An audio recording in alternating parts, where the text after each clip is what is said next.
नमस्कार।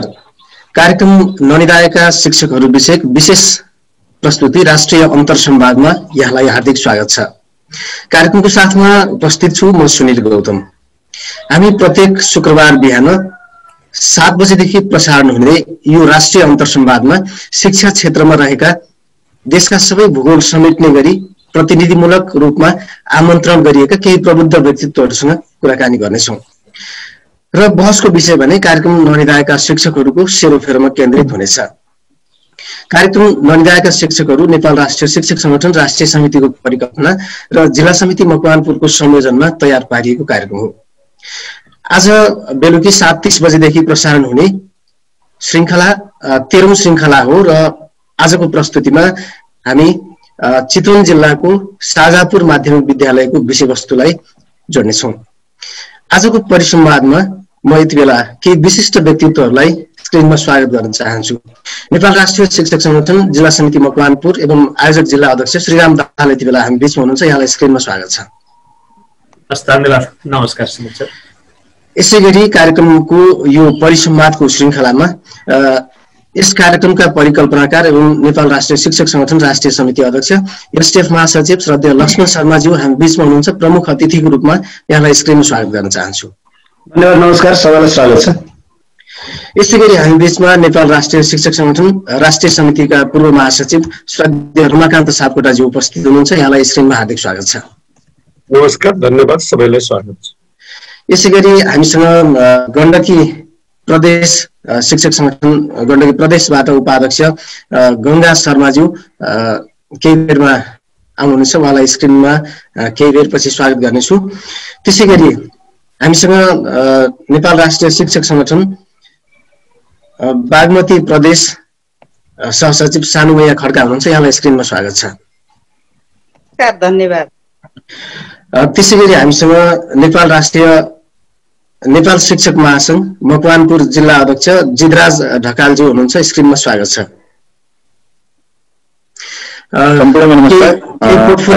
तलमाथि भएको भए पनि म क्षमा चाहन्छु। हामी बीचमा अखिल नेपाल राष्ट्रिय शिक्षक संगठन राष्ट्रिय समितिका अध्यक्ष श्रद्धेय शङ्कर अधिकारीज्यू हुनुहुन्छ। यहाँलाई स्क्रिनमा स्वागत छ। मैले केही तलमाथि पनि पारे, पुनः क्षमा याचना सहित यहाँलाई स्क्रिनमा स्वागत गर्न चाहन्छु। नमस्ते, धन्यवाद सर। यसैगरी हामी बीचमा सीएनटी अध्यक्ष दोलखाबाट परम जिरेल जोडिने कुराकानी छ। म केही बेरमा यहाँलाई स्वागत गर्नेछु। हामीसँग मोरङ सीएनटी मोरङबाट हुनुहुन्छ सीएनटी केन्द्रीय सदस्य धर्मानन्द खरेलज्यू हुनुहुन्छ। यहाँलाई मैले केही बेरमा स्वागत गर्नेछु। त्यसैगरी हामी बीचमा शिक्षा पत्रकार सिकाइ समूह पत्रिकाबाट सुदर्शन घिमिरेज्यू श्रीराम सर जोडिने कुरा छ होइन? म उहाँलाई केही बेरपछि स्क्रिनमा मैले नमस्कार टक्राए प्रभु। ओहो, सुदर्शन सर यहाँलाई स्क्रिनमा स्वागत गरेँ है। शिक्षा पत्रकार समूह सिकाइ समूहबाट हुनुहुन्छ। हामी यो सुनिल सर गंगा शर्मा पनि आइपुग्नु भएको छ। राष्ट्रिय परिसंवादमा छौँ। यस बीचमा हामीसँग सीएनटी एनएनटी गण्डकी प्रदेशबाट उपाध्यक्ष हुनुहुन्छ शर्माज्यू। यहाँलाई स्क्रिनमा स्वागत छ। अनम्युट हुनुहोला। कार्यक्रम ननिदाएका शिक्षकहरूको सेरोफेरोमा केन्द्रित रहँदै हुने यो बहस यति बेला हामी राष्ट्रिय परिसंवादमा छौँ र आजको यस परिसंवादमा कार्यक्रमको संक्षिप्त उद्देश्य सहित आफ्नो शुभकामनाका केही शब्दहरू राखिदिनु हुन आयोजक नेपाल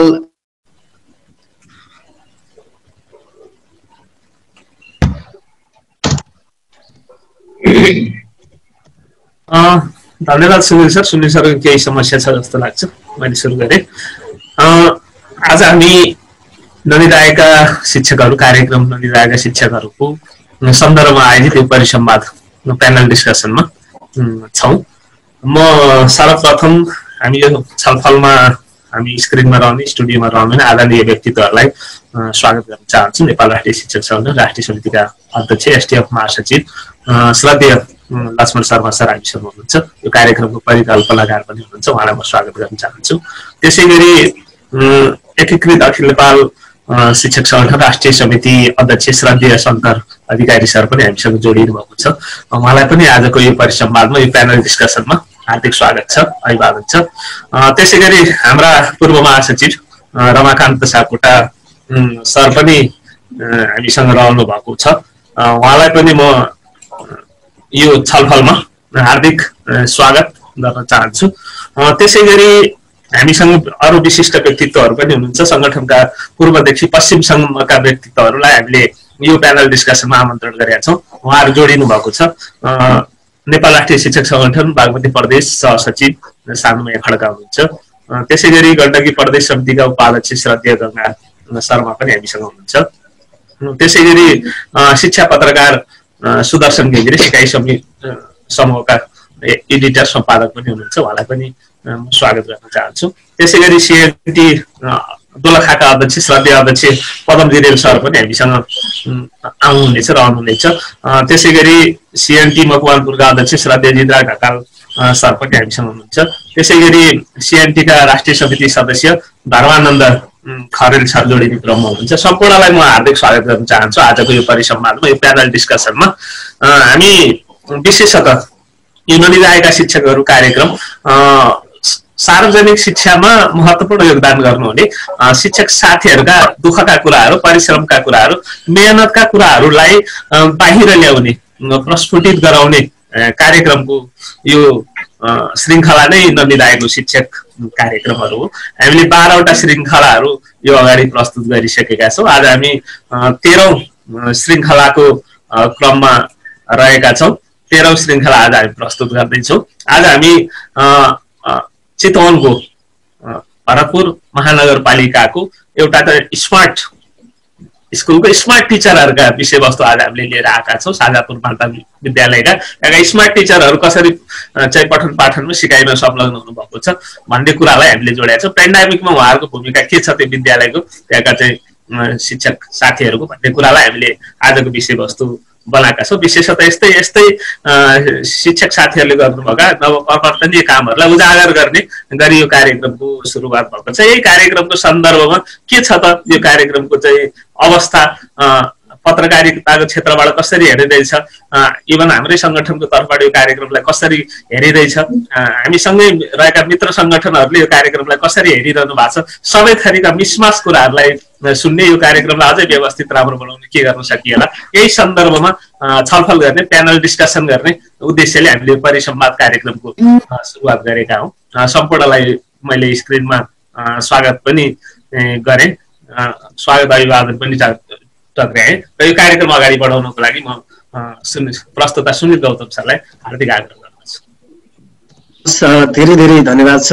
कार्यक्रम को यो परिसंवाद विशेष प्रस्तुति हामी ननिदाएका शिक्षकहरू फेसबुक पेज र अनलाइन पत्र युट्युब च्यानलमा मार्फत प्रत्यक्ष प्रसारण गरिरहेका छौँ र हामीलाई यति बेला तमाम देश विदेशबाट, विभिन्न देशहरूबाट तमाम दर्शकहरूले हेरिरहनु भएको छ। कार्यक्रमको यो विशेष परिसंवादमा यति बेला यहाँका थुप्रै शुभेच्छाहरू पनि फेसबुकको इनबक्समा आएका मैले हेरिरहेको छु, कमेन्ट बक्समा। आजको परिसंवाद म सुरुवात गर्न चाहन्छु। जिद्राज ढकाल हुनुहुन्छ, शिक्षक महासंघ मकवानपुरका अध्यक्ष।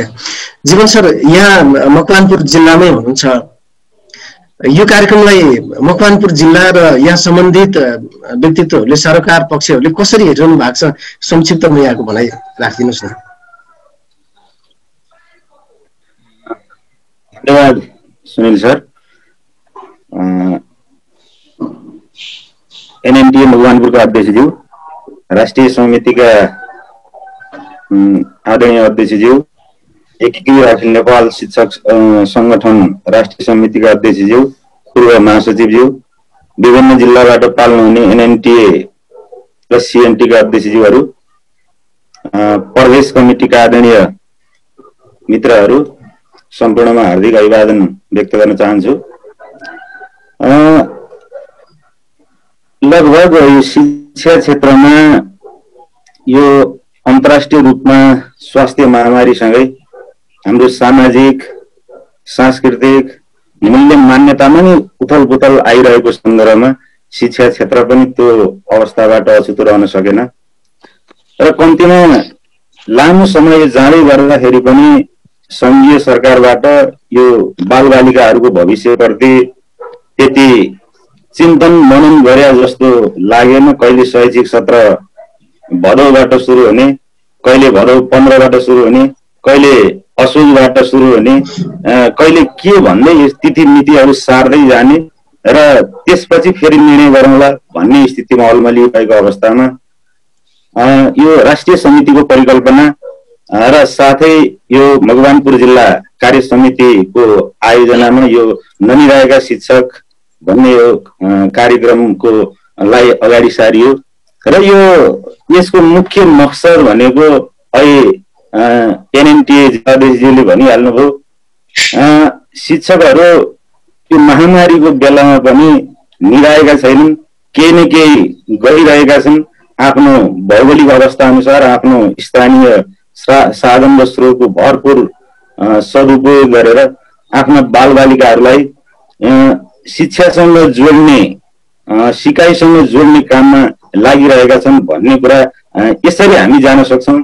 र यो बेलामा पनि विभिन्न विद्यालयमा शिक्षक साथीहरूले गरेका राम्रा कामहरूलाई उजागर गरियो भने कतिपय अल्मलिएर बसेका शिक्षक साथीहरूलाई पनि त्यो एउटा मार्गदर्शन हुन्छ भन्ने अभिप्रायका साथ यो अगाडि सारिएको थियो।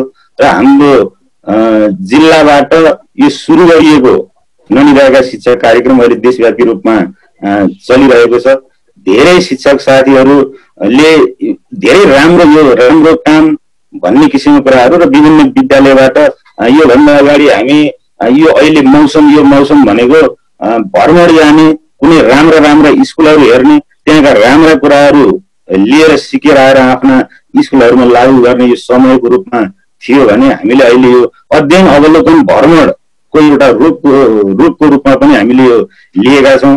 हामीले डोल्पादेखि लिएर पूर्व मेचीदेखि पश्चिम महाकालीसम्मका स्कुलहरूबाट गरिएका राम्रा कुराहरू र ती राम्रा मध्ये पनि आफ्नो स्कुलहरूमा, आफ्नो क्षेत्रमा, आफ्नो भौगोलिक अवस्था अनुसार कसरी त्यसलाई उपयोग गर्न सकिन्छ भन्ने कुराहरू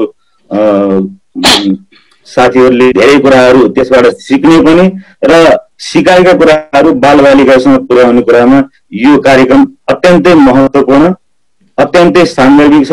तर पनि यो जति यो स्थानीय मिडियाहरूले, राष्ट्रिय मिडियाहरूले यो कार्यक्रमलाई उजागर गर्नुपर्ने हो त्यो नगरेको प्रति हामी अलिकति शिक्षकको तर्फबाट अलिक दुखित पनि छौँ।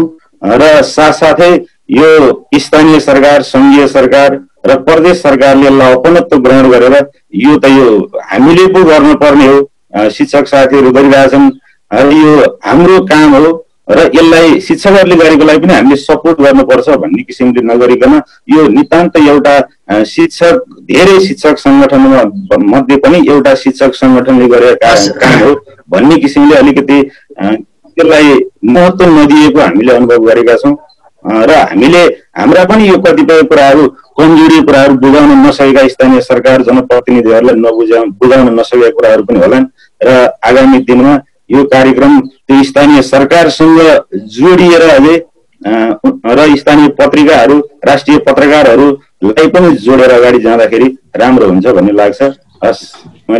जीवन सर, यहाँको सम्पूर्ण भनाइको लागि धेरै धेरै धन्यवाद। म केही दिनपछि यहाँसँग पुनः आउनेछु। हामीसँग यति बेला गण्डकी प्रदेशबाट उपाध्यक्ष गङ्गा शर्मा हुनुहुन्छ, त्यसै गरी बागमती प्रदेश सहसचिव सानुमया खड्का हुनुहुन्छ। यो कार्यक्रमको प्रस्तुति पछि अछाम जिल्लामा एउटा तरङ्ग आएको रहेछ। मैले हिजो पनि त्यहाँ केही मिडियाहरू हेरेको थिएँ। अछाम जिल्लाको मल्लेख गाउँपालिकाका सबै विद्यालयहरू सञ्चालन भएका छन्। यसको प्रभाव कहीँ हामीले यो कार्यक्रम प्रसारण गरेका, त्यहाँ लिएका सेम्पल लिएका स्कुलहरूको त्यो क्षेत्रमा चाहिँ एक किसिमको प्रभाव रहेछ। अहिले बागमती प्रदेशको सहसचिव हुनुहुन्छ। काठमाडौँ र आसपासमा यसको प्रभाव कस्तो छ सानुमया खड्काज्यू? हजुर, काठमाडौँ आसपासमा यसको यो कार्यक्रमलाई कसरी लिएको छ, त्यहाँ कस्तो प्रभाव छ?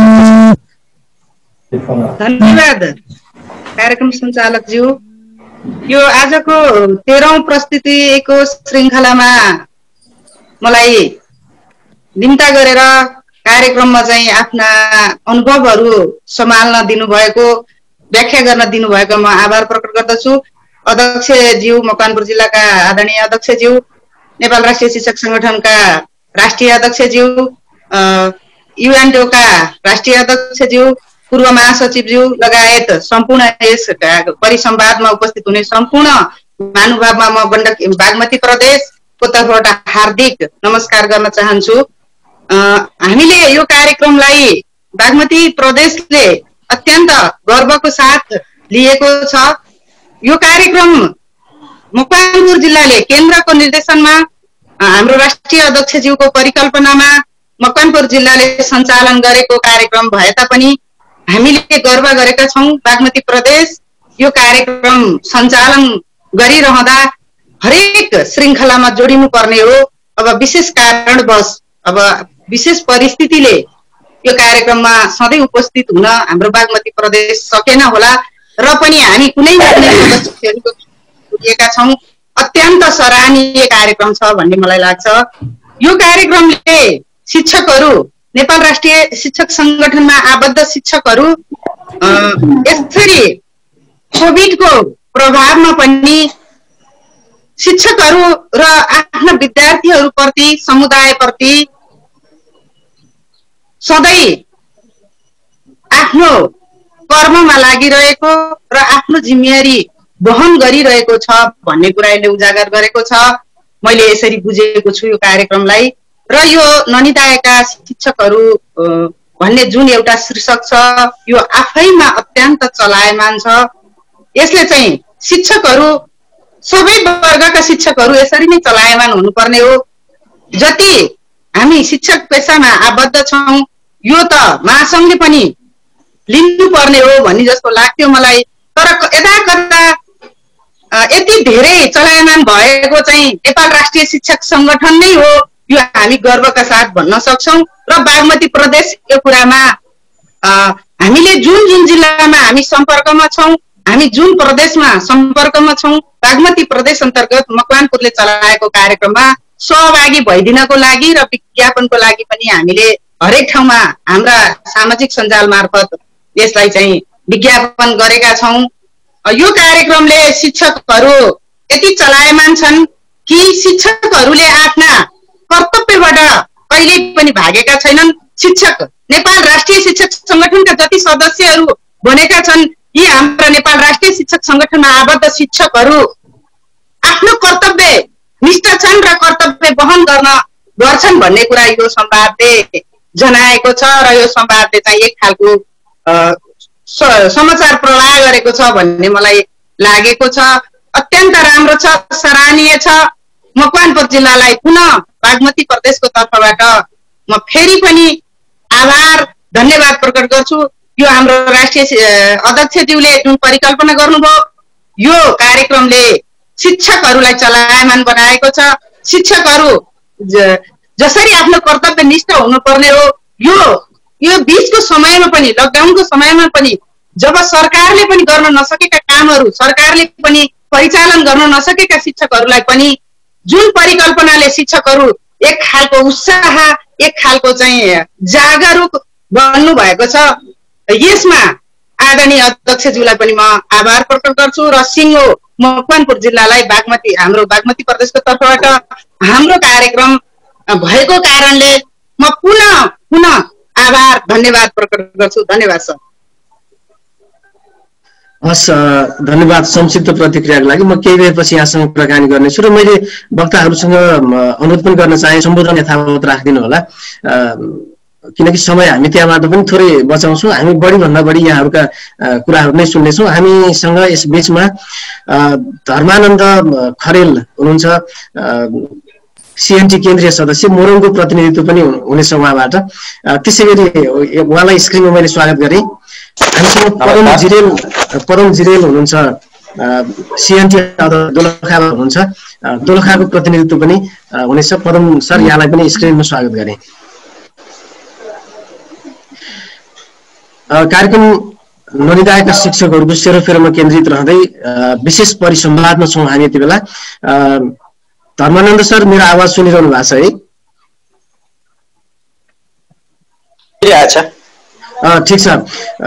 हामीले मोरङ जिल्लाको पोखरिया माध्यमिक विद्यालयको विशेष प्रस्तुति पनि जोडिसकेका छौँ। कार्यक्रम ननिदाएका शिक्षकहरूको श्रृङ्खला प्रसारण भइसकेपछि त्यहाँ कस्तो किसिमको प्रभाव छ, यो कार्यक्रमलाई त्यहाँ कसरी लिँदैछ पूर्वमा? धर्मानन्द सर। धन्यवाद।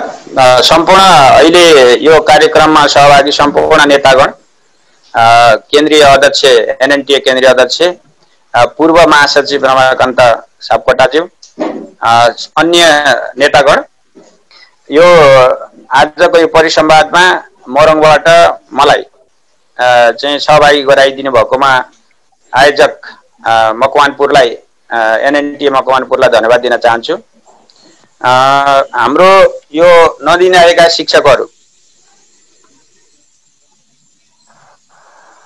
हेलो हेलो सुनिन्छ सर?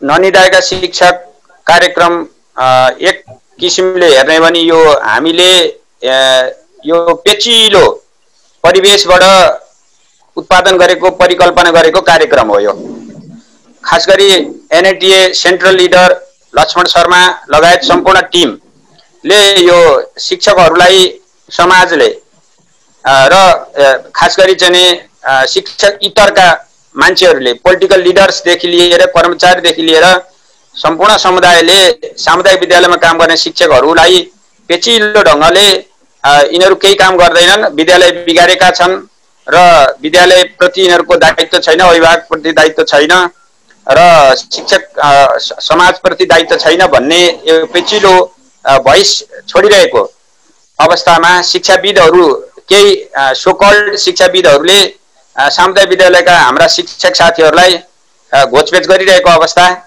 केही नेताहरूले यो लकडाउनका बेला राजनीतिक नेतृत्व, उच्च तहको राजनीतिक नेतृत्वहरूले पनि फेसबुकमा चाहिँ घिरौँलाको फोटो हालेर शिक्षकहरू निराएर सुतिरहेछन् भन्ने परिवेश आइरहेको अवस्था, यो अवस्थाबाट यो कार्यक्रम चाहिँ सृजित भएको मैले बुझेको छु। अब यो ननिदाएको शिक्षकहरूको कार्यक्रम अहिले देशव्यापी रूपमा चाहिँ विभिन्न श्रृङ्खलामा गइरहेछ। मैले यसलाई चाहिँ अवलोकन गरिरहेको छु। एउटा चाहिँ के अरे माइक्रो टिचिङ म्याराथन भन्ने 2020 भन्ने कार्यक्रम पनि एनएनटीए को ब्यानरमा चलिरहेको छ। यो ननिदाएका शिक्षकहरू पनि एनएनटीए को ब्यानरमा चलिरहेको छ।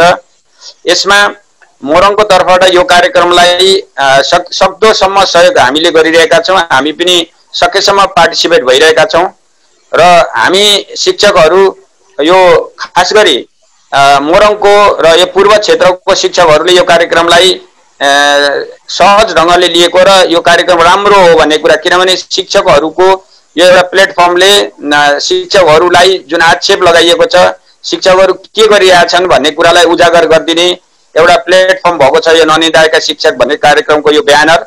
त्यसले गर्दाखेरि म यसलाई चाहिँ यो ब्यानर सञ्चालन गरिदिने, मकवानपुर खास गरी चाहिँ यो भुटान देवीको इतिहास, भुटान देवी माध्यमिक विद्यालयको इतिहासलाई जोडिएर यो कार्यक्रमलाई चाहिँ अगाडि बढाइएको छ। अब म अहिले जुन विद्यालयमा छु, अहिले जहाँ जुन कोठामा छु, त्यो भनेको मोरङको चाहिँ एनएनटीए को इतिहाससँग जोडिएको विद्यालय छ।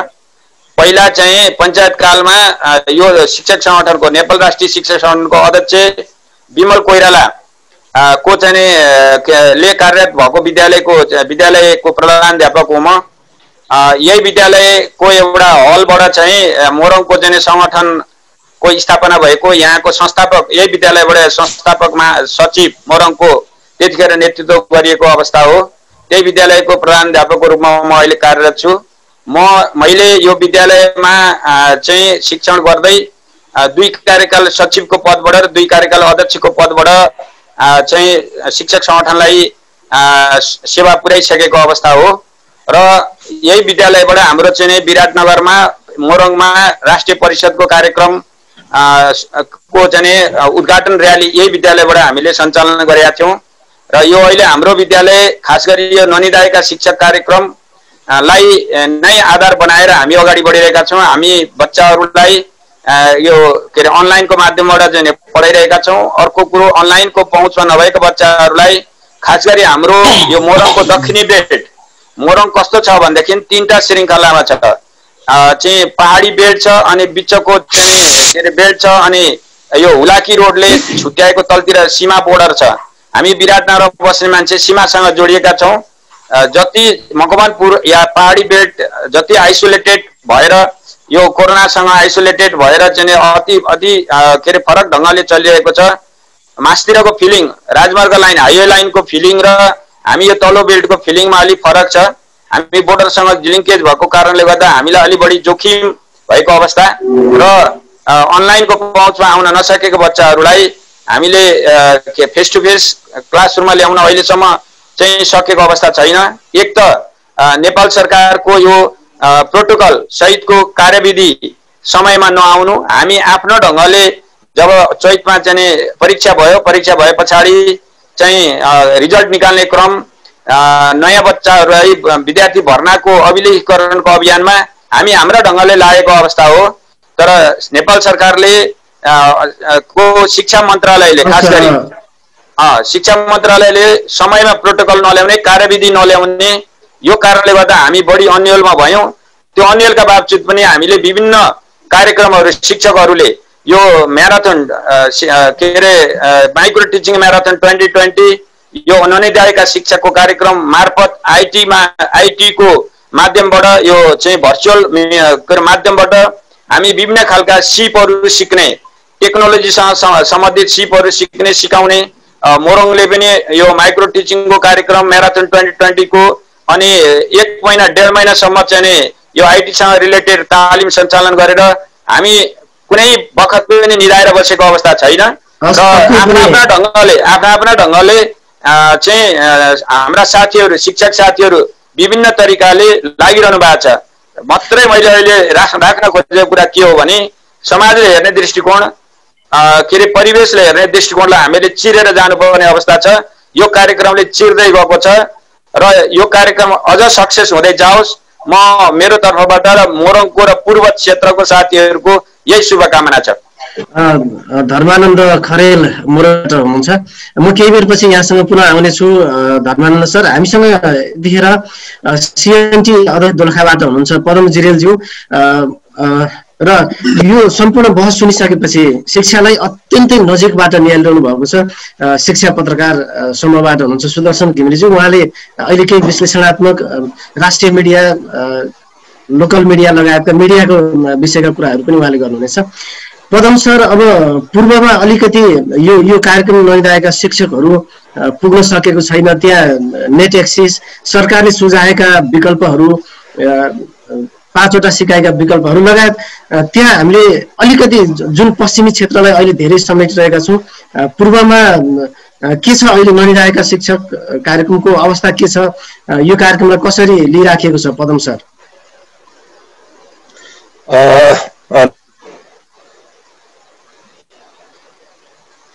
धन्यवाद अध्यक्षज्यू। हजुर सर, हजुर हामी सुन्दैछौँ। सर सुन्दै हुनुहुन्छ? ठिक छ सर। हस् धन्यवाद सर। सर्वप्रथम म हाम्रो राष्ट्रिय समितिका अध्यक्षज्यू, पूर्व महासचिवज्यू लगायत सम्पूर्ण सहभागी सरहरूलाई म अभिवादन व्यक्त गर्न चाहन्छु। म पहिलो पटक यो दोलखाबाट यहाँहरूको अगाडि प्रतिनिधित्व गरेर आफ्नो केही कुराहरू राख्ने अनुमति चाहन्छु। सरले अघि नै पृष्ठभूमिमा भनिसक्नुभयो कि यो पूर्वमा विशेष गरेर दोलखामा का शिक्षकहरू यो नेटको एक्सेस नभएर विभिन्न कारणले गर्दाखेरि अब सम्पर्क हुन सकिरहेको छैन भन्ने कुरा जुन सरले भनिरहनु भएको छ र अहिले पनि दोलखामा बत्ती छैन। म डाटाबाट चाहिँ थोरै आफ्नो कुराहरू राख्न लागिरहेको छु। यतिखेर पनि बत्ती नभएको अवस्था छ र दोलखा अलिकति विकट जिल्ला र यो सूचना र प्रविधिको क्षेत्रमा अलिकति कमजोर पहुँच भएको जिल्ला पनि हो। त्यसैले गर्दाखेरि यहाँ प्राय सबै विद्यालयहरू, सबै शिक्षकहरू यो सूचना र प्रविधिको क्षेत्रबाट अलिकति विद्यार्थीहरूलाई सुशिक्षित गर्ने कुरामा हामी अलिकति पछि परेकै अवस्था छ र मुलुकभरिका शिक्षकहरू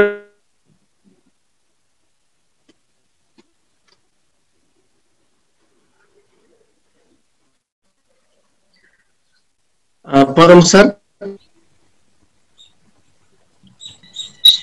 यो कोभिड-19 को कारणले अनियोगतामा जगडी नलिरहेका शिक्षकहरू भन्ने किसिमले एउटा कार्यक्रम अगाडि ल्याएको छ।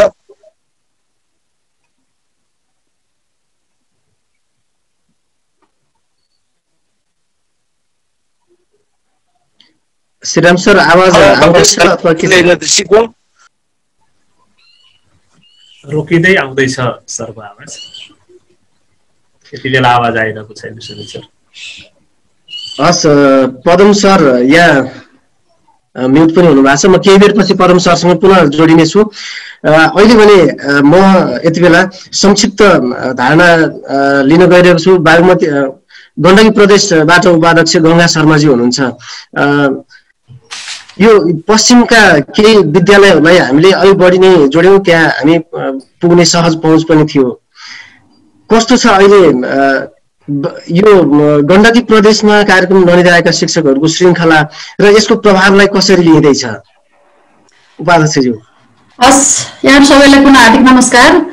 कार्यक्रम नलिरहेका शिक्षक राष्ट्रिय परिसंवाद 13औं श्रृङ्खलाका परिसंवाद प्रस्तोता सुनिल गौतम सर, मकवानपुर जिल्ला कार्यक्रम आयोजक श्रद्धेय अध्यक्ष श्रीराम दाहाल सर र यस कार्यक्रमका परिकल्पनाकार नेपाली शिक्षकहरूका शैक्षिक धरोहर श्रद्धेय लक्ष्मण सर र यो 13औं श्रृङ्खलामा आफ्ना विचार धारणाहरूलाई प्रस्तुत गर्नको लागि सहभागी हुनुभएका श्रद्धेय मेरा अग्रज आदरणीय व्यक्तित्वहरू श्रद्धेय पूर्व महासचिव रमाकान्त सापकोटा सर, शंकर अधिकारी सर लगायत विभिन्न जिल्लाबाट यहाँ पाल्नुभएका आदरणीय सम्पूर्ण व्यक्तित्वहरूमा नेपाल राष्ट्रिय शिक्षक संगठन गण्डकी प्रदेशको तर्फबाट हार्दिक अभिनन्दन व्यक्त गर्न चाहन्छु। र यो 13औं श्रृङ्खलामा आइरहेको नलिरहेका शिक्षक कार्यक्रम गण्डकी प्रदेशको तर्फबाट वास्तवमा गण्डकी प्रदेशले यस कार्यक्रमलाई एउटा नेपाल राष्ट्रिय शिक्षक संगठनको ऐतिहासिक कार्यक्रमको रूपमा यसलाई एउटा स्मरण गरेको छ। जुन कार्यक्रम वास्तवमा नेपालमा विश्व लगायत नेपालमा कोभिड-19 को कारणले राज्यका विभिन्न निकायहरू विभिन्न क्षेत्र तहहरू प्रभावित परेका थिए, त्यसै सन्दर्भमा शिक्षा क्षेत्र पनि प्रभावित थियो र हामी शिक्षकहरूमाथि निदाएका शिक्षकहरू भन्ने जुन खालको एउटा आरोप आइरहेको थियो, त्यसै सन्दर्भमा हाम्रो श्रद्धेय अध्यक्षज्यूले एउटा परिकल्पना गरेर हामी नेपाल राष्ट्रिय शिक्षक संगठन गण्डकी प्रदेशबाटै अब शिक्षकहरू निराएको होइन, गुन्जेको आवाज राष्ट्रमा र अन्तर्राष्ट्रिय स्तरमा पनि त्यो आवाज दिलाउनुपर्छ भन्ने परिकल्पनाका साथ पहिलो यसको अग्रसरता श्रद्धेय अध्यक्ष मार्फत केन्द्र मार्फत गण्डकी प्रदेश र कास्की जिल्लालाई सर्वप्रथम यहाँले घचघचाउनु भएको थियो। त्यसमा गण्डकी प्रदेशको तर्फबाट हामीहरूले पनि आफ्नो सक्दो प्रयास गरेका थियौं र मलाई लाग्छ राज्यले शिक्षाका वैकल्पिक उपायहरू अगाडि सार्नुभन्दा अगाडि नेपाल राष्ट्रिय शिक्षक संगठन गण्डकी प्रदेश तेस्रो चरणका वैकल्पिक उपायहरू अगाडि सारेको थियो।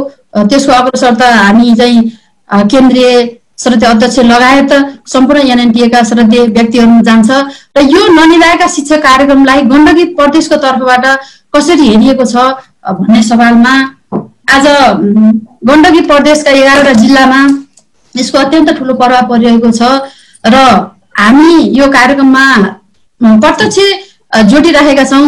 विशेष गरेर यसले शिक्षकहरूमा भएको जुन प्रतिभा, क्षमता र दक्षता, जुन लुकेको क्षमता थियो त्यो क्षमतालाई यहाँ प्रस्फुटन गर्ने र शिक्षकहरूमा आफ्नो लुकेका क्षमताहरू राष्ट्रिय अन्तर्राष्ट्रिय विभिन्न मिडिया विभिन्न सञ्जालहरू मार्फत जाँदाखेरि आत्मबोध आत्मगौरवको भावना महसुस भएको छ र शिक्षकहरूमा जुन खालको निराएका शिक्षक भन्ने आरोप थियो त्यसलाई हामीले व्यावहारिक रूपमा नै चिर्नुपर्छ र त्यसलाई अगाडि बढाएर जानुपर्छ भन्ने भावनाका साथ गण्डकी प्रदेश पनि अगाडि बढिएको छ।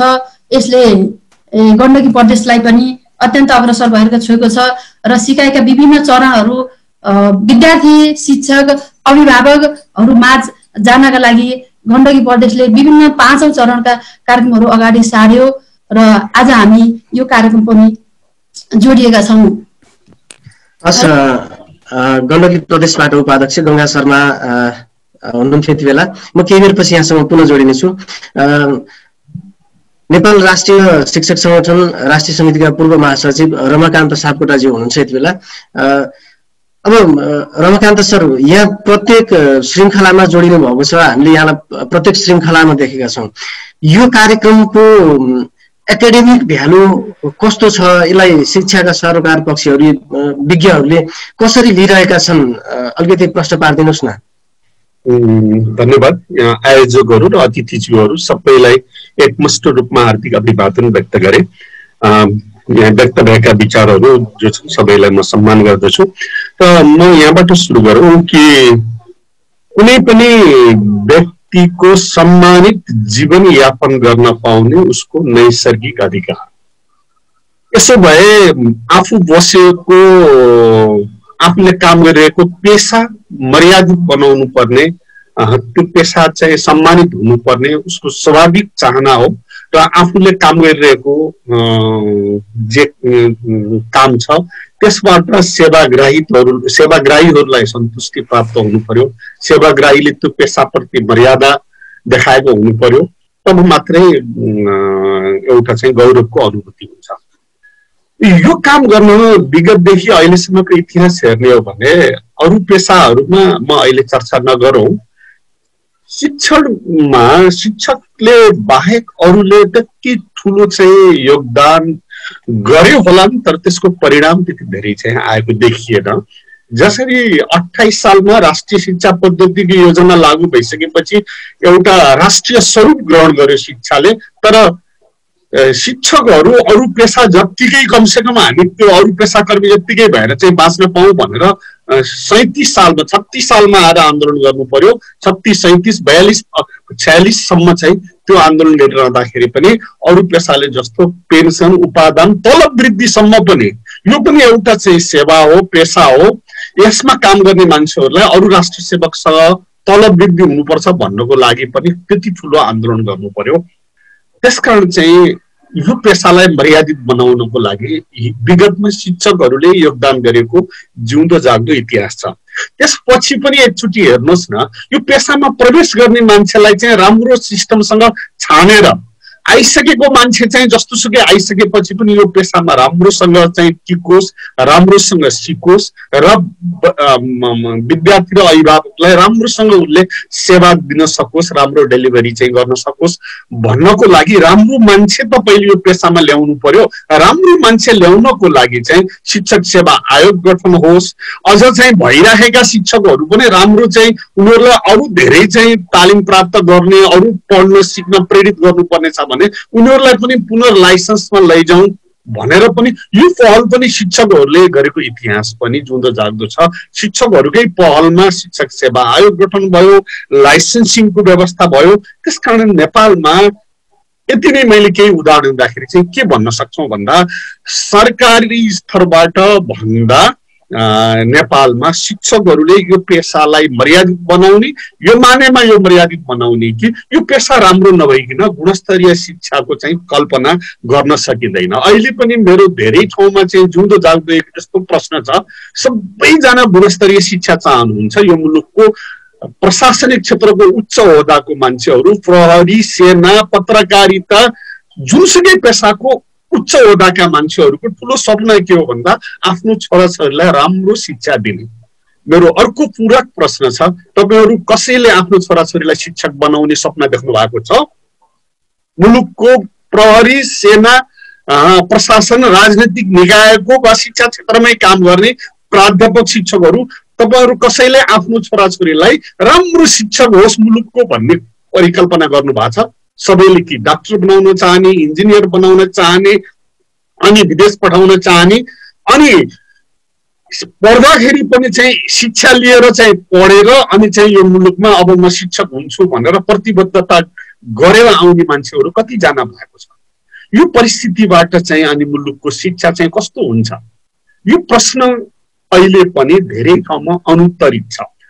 यही प्रश्नलाई उत्तरित गर्नुपर्ने विगतका सबै बहसहरूले चाहिँ कहाँ लगेर के केन्द्रित गर्यो त भन्दा हामीले राष्ट्रिय उच्च स्तरीय शिक्षा आयोगको प्रतिवेदनका सवालमा बहस गर्दाखेरि होस्, दरबन्दी मिलान समितिको क्रममा चाहिँ देशैभरि बहस गर्दाखेरि होस्, विगतमै शिक्षा पत्रकार समूह लगायतका धेरै सञ्चारकर्मी साथीहरूले गरे शिक्षकले नै सक्छन् भन्ने एउटा अभियान नै चल्यो र यो मुलुकमा परिवर्तन गर्न पर्यो भने विधि प्रविधि र यो चाहिँ सबै सामर्थ्यमा चाहिँ परिवर्तन ल्याउनु पर्यो भने शिक्षकले मात्रै गर्न सक्छन् भन्ने निचोड निस्किसकेका थियो र यो अभ्यास अहिले जे शिक्षकहरूले गर्दै हुनुहुन्छ यो त्यसैको चाहिँ मूर्त रूप हो भन्ने चाहिँ यसको वस्तुगत विश्लेषण हुन्छ भन्ने मलाई लाग्छ। र अघि पनि चर्चा भयो, धेरै ठाउँले चर्चा गरेका छन्, यो काम चाहिँ विगतमा शिक्षक ट्रेनिङको काम, पाठ्यक्रम निर्माणको काम अनि यो सबै काम चाहिँ सरकारले गर्नु पर्थ्यो वा अरू कसैले गर्नु पर्थ्यो भन्ने बहस अहिले पनि छ। हो, उहाँहरूले चाहिँ आर्थिक रूपले चाहिँ लगानी गरिदिने, सहजीकरण गरिदिने, भएको कामलाई चाहिँ अरू त्यसलाई वैधानिकरण गरिदिने काम सरकारले गर्नुपर्छ, राम्रा कुराहरूलाई चाहिँ राम्रोलाई राम्रो भनिदिने त्यति काम गर्नुपर्छ, तर यो गर्ने काम शिक्षकले नै हो भन्ने कुरा हिजो पनि लक्ष्मण सरले चाहिँ कतै भनेको मैले सुनेको थिएँ। मलाई त्यस मानेमा खुसी पनि के लाग्छ भन्दा अब चाहिँ शिक्षकहरूले अनलाइन स्कुल चलाउनु पर्छ भनेर भन्दै हुनुहुन्थ्यो हो। अब ओपन युनिभर्सिटी भनेर सरकारले चाहिँ बनाएको ओपन युनिभर्सिटी कहिलेदेखिबाट सुरु भइसक्यो, 4 वर्ष 5 वर्ष भइसक्यो। यस्तो प्रतिकूल परिस्थितिमा पनि ओपन युनिभर्सिटीको चाहिँ परिणाम चाहिँ सबै बच्चाहरूले त्यसको फाइदा लिने गरी त्यो पाउन सकेका छैन। हामी अहिले हेर्दैछौँ धेरै धेरै ठुलो ठुलो हाम्रो मुलुकको सारा नीति निर्देशनलाई प्रभावित गर्न सक्ने शिक्षाविदहरू, शिक्षा शास्त्र संकायका चाहिँ विद्वानहरू हुनुहुन्छ। तर आज हामी के देख्दैछौँ, अस्ति तपाईँहरूले हेर्नुभयो होला टिचिङ लाइसेन्सको परीक्षामा हामीसँग चाहिँ माध्यमिक तहमा 14% शिक्षक मात्रै लाइसेन्सिङ परीक्षामा उत्तीर्ण हुनुभयो। निमावि र माडीमा त अझ त्यो संख्या चाहिँ 6% 8% को हाराहारीमा छ। यसले के यो यसले हाम्रो चाहिँ विश्वविद्यालयको उत्पादन प्रणाली कहाँनिर समस्यामूलक छ, यसले कस्तो सन्देश गरेको छ हेर्नुहोस् त। हामीलाई लज्जाबोध हुँदैन? हामी अब तिमी मध्येबाट छानिएर आएको मान्छे चाहिँ हामीसँग शिक्षण पेसामा प्रवेश गर्ने हो, अनि अब गाली शिक्षकलाई मात्रै गरेर हुन्छ? शिक्षा पढ्न नचाहने, पढेको मान्छेको चाहिँ प्रमाण पत्र लिएको छ, लाइसेन्सको परीक्षामा चाहिँ 40 अङ्क 50 अङ्क ल्याउन नसक्ने, त्यसै मध्येबाट छानिएर आएको मान्छे चाहिँ बल्ल बल्ल प्रवेश गरेको छ, वर्षौं वर्ष अस्थायी हुन्छ, अनि त्यसलाई चाहिँ राम्रो इन्सेन्टिभ दिएर काम गराउन सकिँदैन। यो मैले चाहिँ छलफलका आयामहरू मात्रै देखाइदिएको। यसको निष्कर्ष के रह्यो भन्दा शिक्षकले पहल नगर्ने हो भने यो पेसा मर्यादित भएन। यो पेसा मर्यादित भएन भने यो पेसामा आश्रित सेवाग्राहीहरूले सेवा पाउन नसक्ने भयो।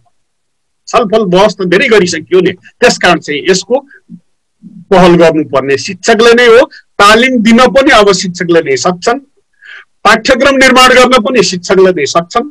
अब चाहिँ अहिले जुन परिकल्पना गरिया छ टिचर्स काउन्सिल भनेर शिक्षक परिषद, अब यो परिषदले नै नेतृत्व गर्छ र सरकारले चाहिँ त्यसलाई अभिभावकत्व दियोस्, स्थानीय सरकारले प्रदेश सरकारले त्यसलाई सहजीकरण गरोस् र यो पेसा मर्यादित बनाऊ, आशा जगाऊ र शिक्षा नीति निर्माणहरू गर्दाखेरि पनि चाहिँ त्यो कस्तो देखिने भन्दा हेर्दाखेरि बाहिर चाहिँ सबै सरकारले बनाएको छ नीति नियम, र अब म पनि एउटा सञ्चारकर्मी जस्तै भएको छु। अहिले चाहिँ विभिन्न गतिविधिहरू चाहिँ शिक्षा क्षेत्रका समाचारहरू अध्ययन गर्ने, विश्लेषण गर्ने, कार्यक्रम उत्पादन गर्ने र सम्प्रेषण गर्ने। त्यसकारण चाहिँ मैले कहीँ कतै चाहिँ एउटा सञ्चारकर्मीको चाहिँ आचार संहिता मैले पनि पालन गर्नुपर्नेछ।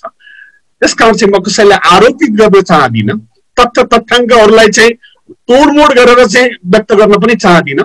तर के कुरा सत्य कुरा हो कसैले खोजी अनुसन्धान गर्छ भने भन्दा सरकार भन्दा भित्र अरू अनेक ढङ्गले बजारबाट चाहिँ लाभ लिने शक्ति चाहिँ अत्यन्तै शक्तिशाली भयो।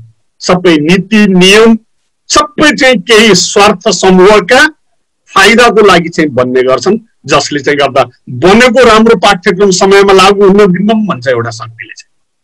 बासी पाठ्यक्रम पढाउनु पर्छ, बासी पाठ्यपुस्तक पढाउनु पर्छ, 27-28 वर्ष पुरानो पढाउनु पर्छ, किन भन्दा हामीले उत्पादन गरे पाठ्य पुस्तक बिकेकै छैन भन्छ। कति शक्तिशाली छ यो राष्ट्रिय शिक्षा आयोगको प्रतिवेदन चाहिँ लागू भयो भने हाम्रो यहाँनिर चाहिँ हाम्रो चाहिँ डुब्छ, अर्थतन्त्र डुब्छ भन्छ उसले, अर्थतन्त्रसँग लडेर गाँस्छ उसले। चाहिँ हामीले चाहिँ यो पढाइदिएको चाहिँ पुरा राम्रो धेरै अङ्क ल्याएको सर्टिफिकेट दिइसकेपछि चाहिँ हामीले गुणस्तरको शिक्षा दिएका छौँ भनेर चाहिँ पुरा चाहिँ भ्रम बेचिराखेका छ। त हामी सञ्चारकर्मीहरूले मात्रै यसलाई चिर्न सकेनौँ। अब शिक्षकहरू चाहिँ सत्य कुरा यो हो है, आज हामीले देशमा हेरौँ त जीवनोपयोगी शिक्षा भन्यौँ, काम लाग्ने शिक्षा भन्यौँ, हामीले प्रमाणपत्र दिएको मान्छेहरूले चाहिँ समाजमा के कति योगदान गर्न सक्नुभयो। अघि के अरे 1 महिना अगाडि प्राध्यापक डाक्टर मनोज वाग्ले नै लेख्नुभयो। प्राध्यापक डाक्टर साहब हुनुहुन्छ, धेरै मर्यादित ठाउँमा हुनुहुन्छ, तर उहाँले जागिर मात्रै खानुभयो कि समाजलाई के योगदान गर्नु, यो समाज रूपान्तरणमा कतिवटा किताब लेख्नुभयो, कतिवटा विचार सम्प्रेषण गर्नुभयो, कतिवटा आर्टिकल लेख्नुभयो, कतिवटा खोज अनुसन्धान गर्नुभयो, आफू बसेको शैक्षिक संस्थालाई कति सुधार गर्नुभयो र उहाँको समग्र चाहिँ उहाँको विद्वत्ताको चाहिँ उपलब्धि समाजले के पायो त्यसका आधारमा सम्मान गर्ने कि कसैको प्रमाणपत्रलाई सम्मान गर्ने भनेर स्वयं एउटा प्राध्यापकले चुनौती गर्नुभयो। फेसबुकमा स्ट्याटसै लेख्नुभयो, पछि उहाँलाई चारैतर्फबाट आक्रमण भइसकेपछि चाहिँ अडिन सक्नुभयो र त्यो फेसबुकको स्ट्याटस चाहिँ हटाउनु भयो। मैले सन्दर्भमा किन ल्याएँ भनेर भन्दाखेरि चाहिँ आज पढे लेखेको मान्छेको चाहिँ डिग्री प्राप्त गरेको मान्छेको यति वर्ष काम गरे भने मान्छेको पनि मर्यादा किन भएन त भनेर भन्दाखेरि त्यो पेसाले सेवाग्राहीहरूलाई सन्तुष्ट दिन सकेन, समाजमा रूपान्तरण गर्न सकेन र जे नामको राजनीतिक परिवर्तन भए पनि मान्छेको जीवनमा परिवर्तन आएन। यो परिवर्तनका वाहक चाहिँ शिक्षकहरू नै हुन् र ती शिक्षकहरूको एकल वा सांगठनिक प्रयत्नबाट मात्रै यो सम्भव छ भन्ने कुराको चाहिँ सार चाहिँ ननिकाइले यो मैले शिक्षकहरूको यो गतिविधिलाई मैले नजिकबाट जोडिएर अरू तपाईँहरू शिक्षक सङ्गठनमा जो अहिले चाहिँ तपाईँहरू बहालवाला साथीहरू हुनुहुन्छ उहाँहरूले तपाईँहरूको चाहिँ सङ्गठनको प्रचार प्रसार गरेको जस्तो नेतृत्वको चाहिँ गुणगान गरे जस्तो मैले गर्नु पर्दैन। म सञ्चारकर्मी पनि भएको कारणले वस्तुगत विश्लेषण मात्रै मैले गरिदिएँ के पुग्छ भनेर भन्दाखेरि तपाईँले चाहिँ विगतमा चाहिँ हिजो लक्ष्मण सरले भन्दै हुनुहुन्थ्यो यस्तो बेलामा केही न केही गरिरहनु पर्ने चाहिँ शिक्षकहरूले नै हो, गरिरहनु भएको छ, राम्रो गरिरहनु पर्ने कामै दायित्व त यो गरिरहनु भएको छ। बधाई छ तपाईँहरूलाई चाहिँ पुग्दैन राम्रो पनि रमाकान्त सर यहाँले जुन किसिमको एउटा शिक्षकको पेसागत संस्थाको पनि अघिल्ला समयहरूमा नेतृत्व गर्नु, अहिले पनि यहाँ जुन स्थानबाट यो कार्यक्रमलाई र शिक्षकहरूको पेसागत मर्यादालाई र शिक्षाको उन्नयनमा लागिरहनु भएको छ, यहाँलाई धेरै धेरै शुभकामना, अझै थप सफलता मिलोस् भन्छु। अहिले म केही बेरपछि जोडिनेछु। यस बिचमा हामीलाई नेपाल शिक्षक संगठन राष्ट्रिय समिति महासचिव अंश शाहीले सुझाव दिनुहोस् है मित्रहरू भनेर प्रतिक्रिया दिनुभएको छ। त्यसै गरी मोरङबाट एनएनटी सचिव सहसचिव रिता पाठकले पनि सहभागी भएर हेरिरहेको छु भन्नुभएको छ।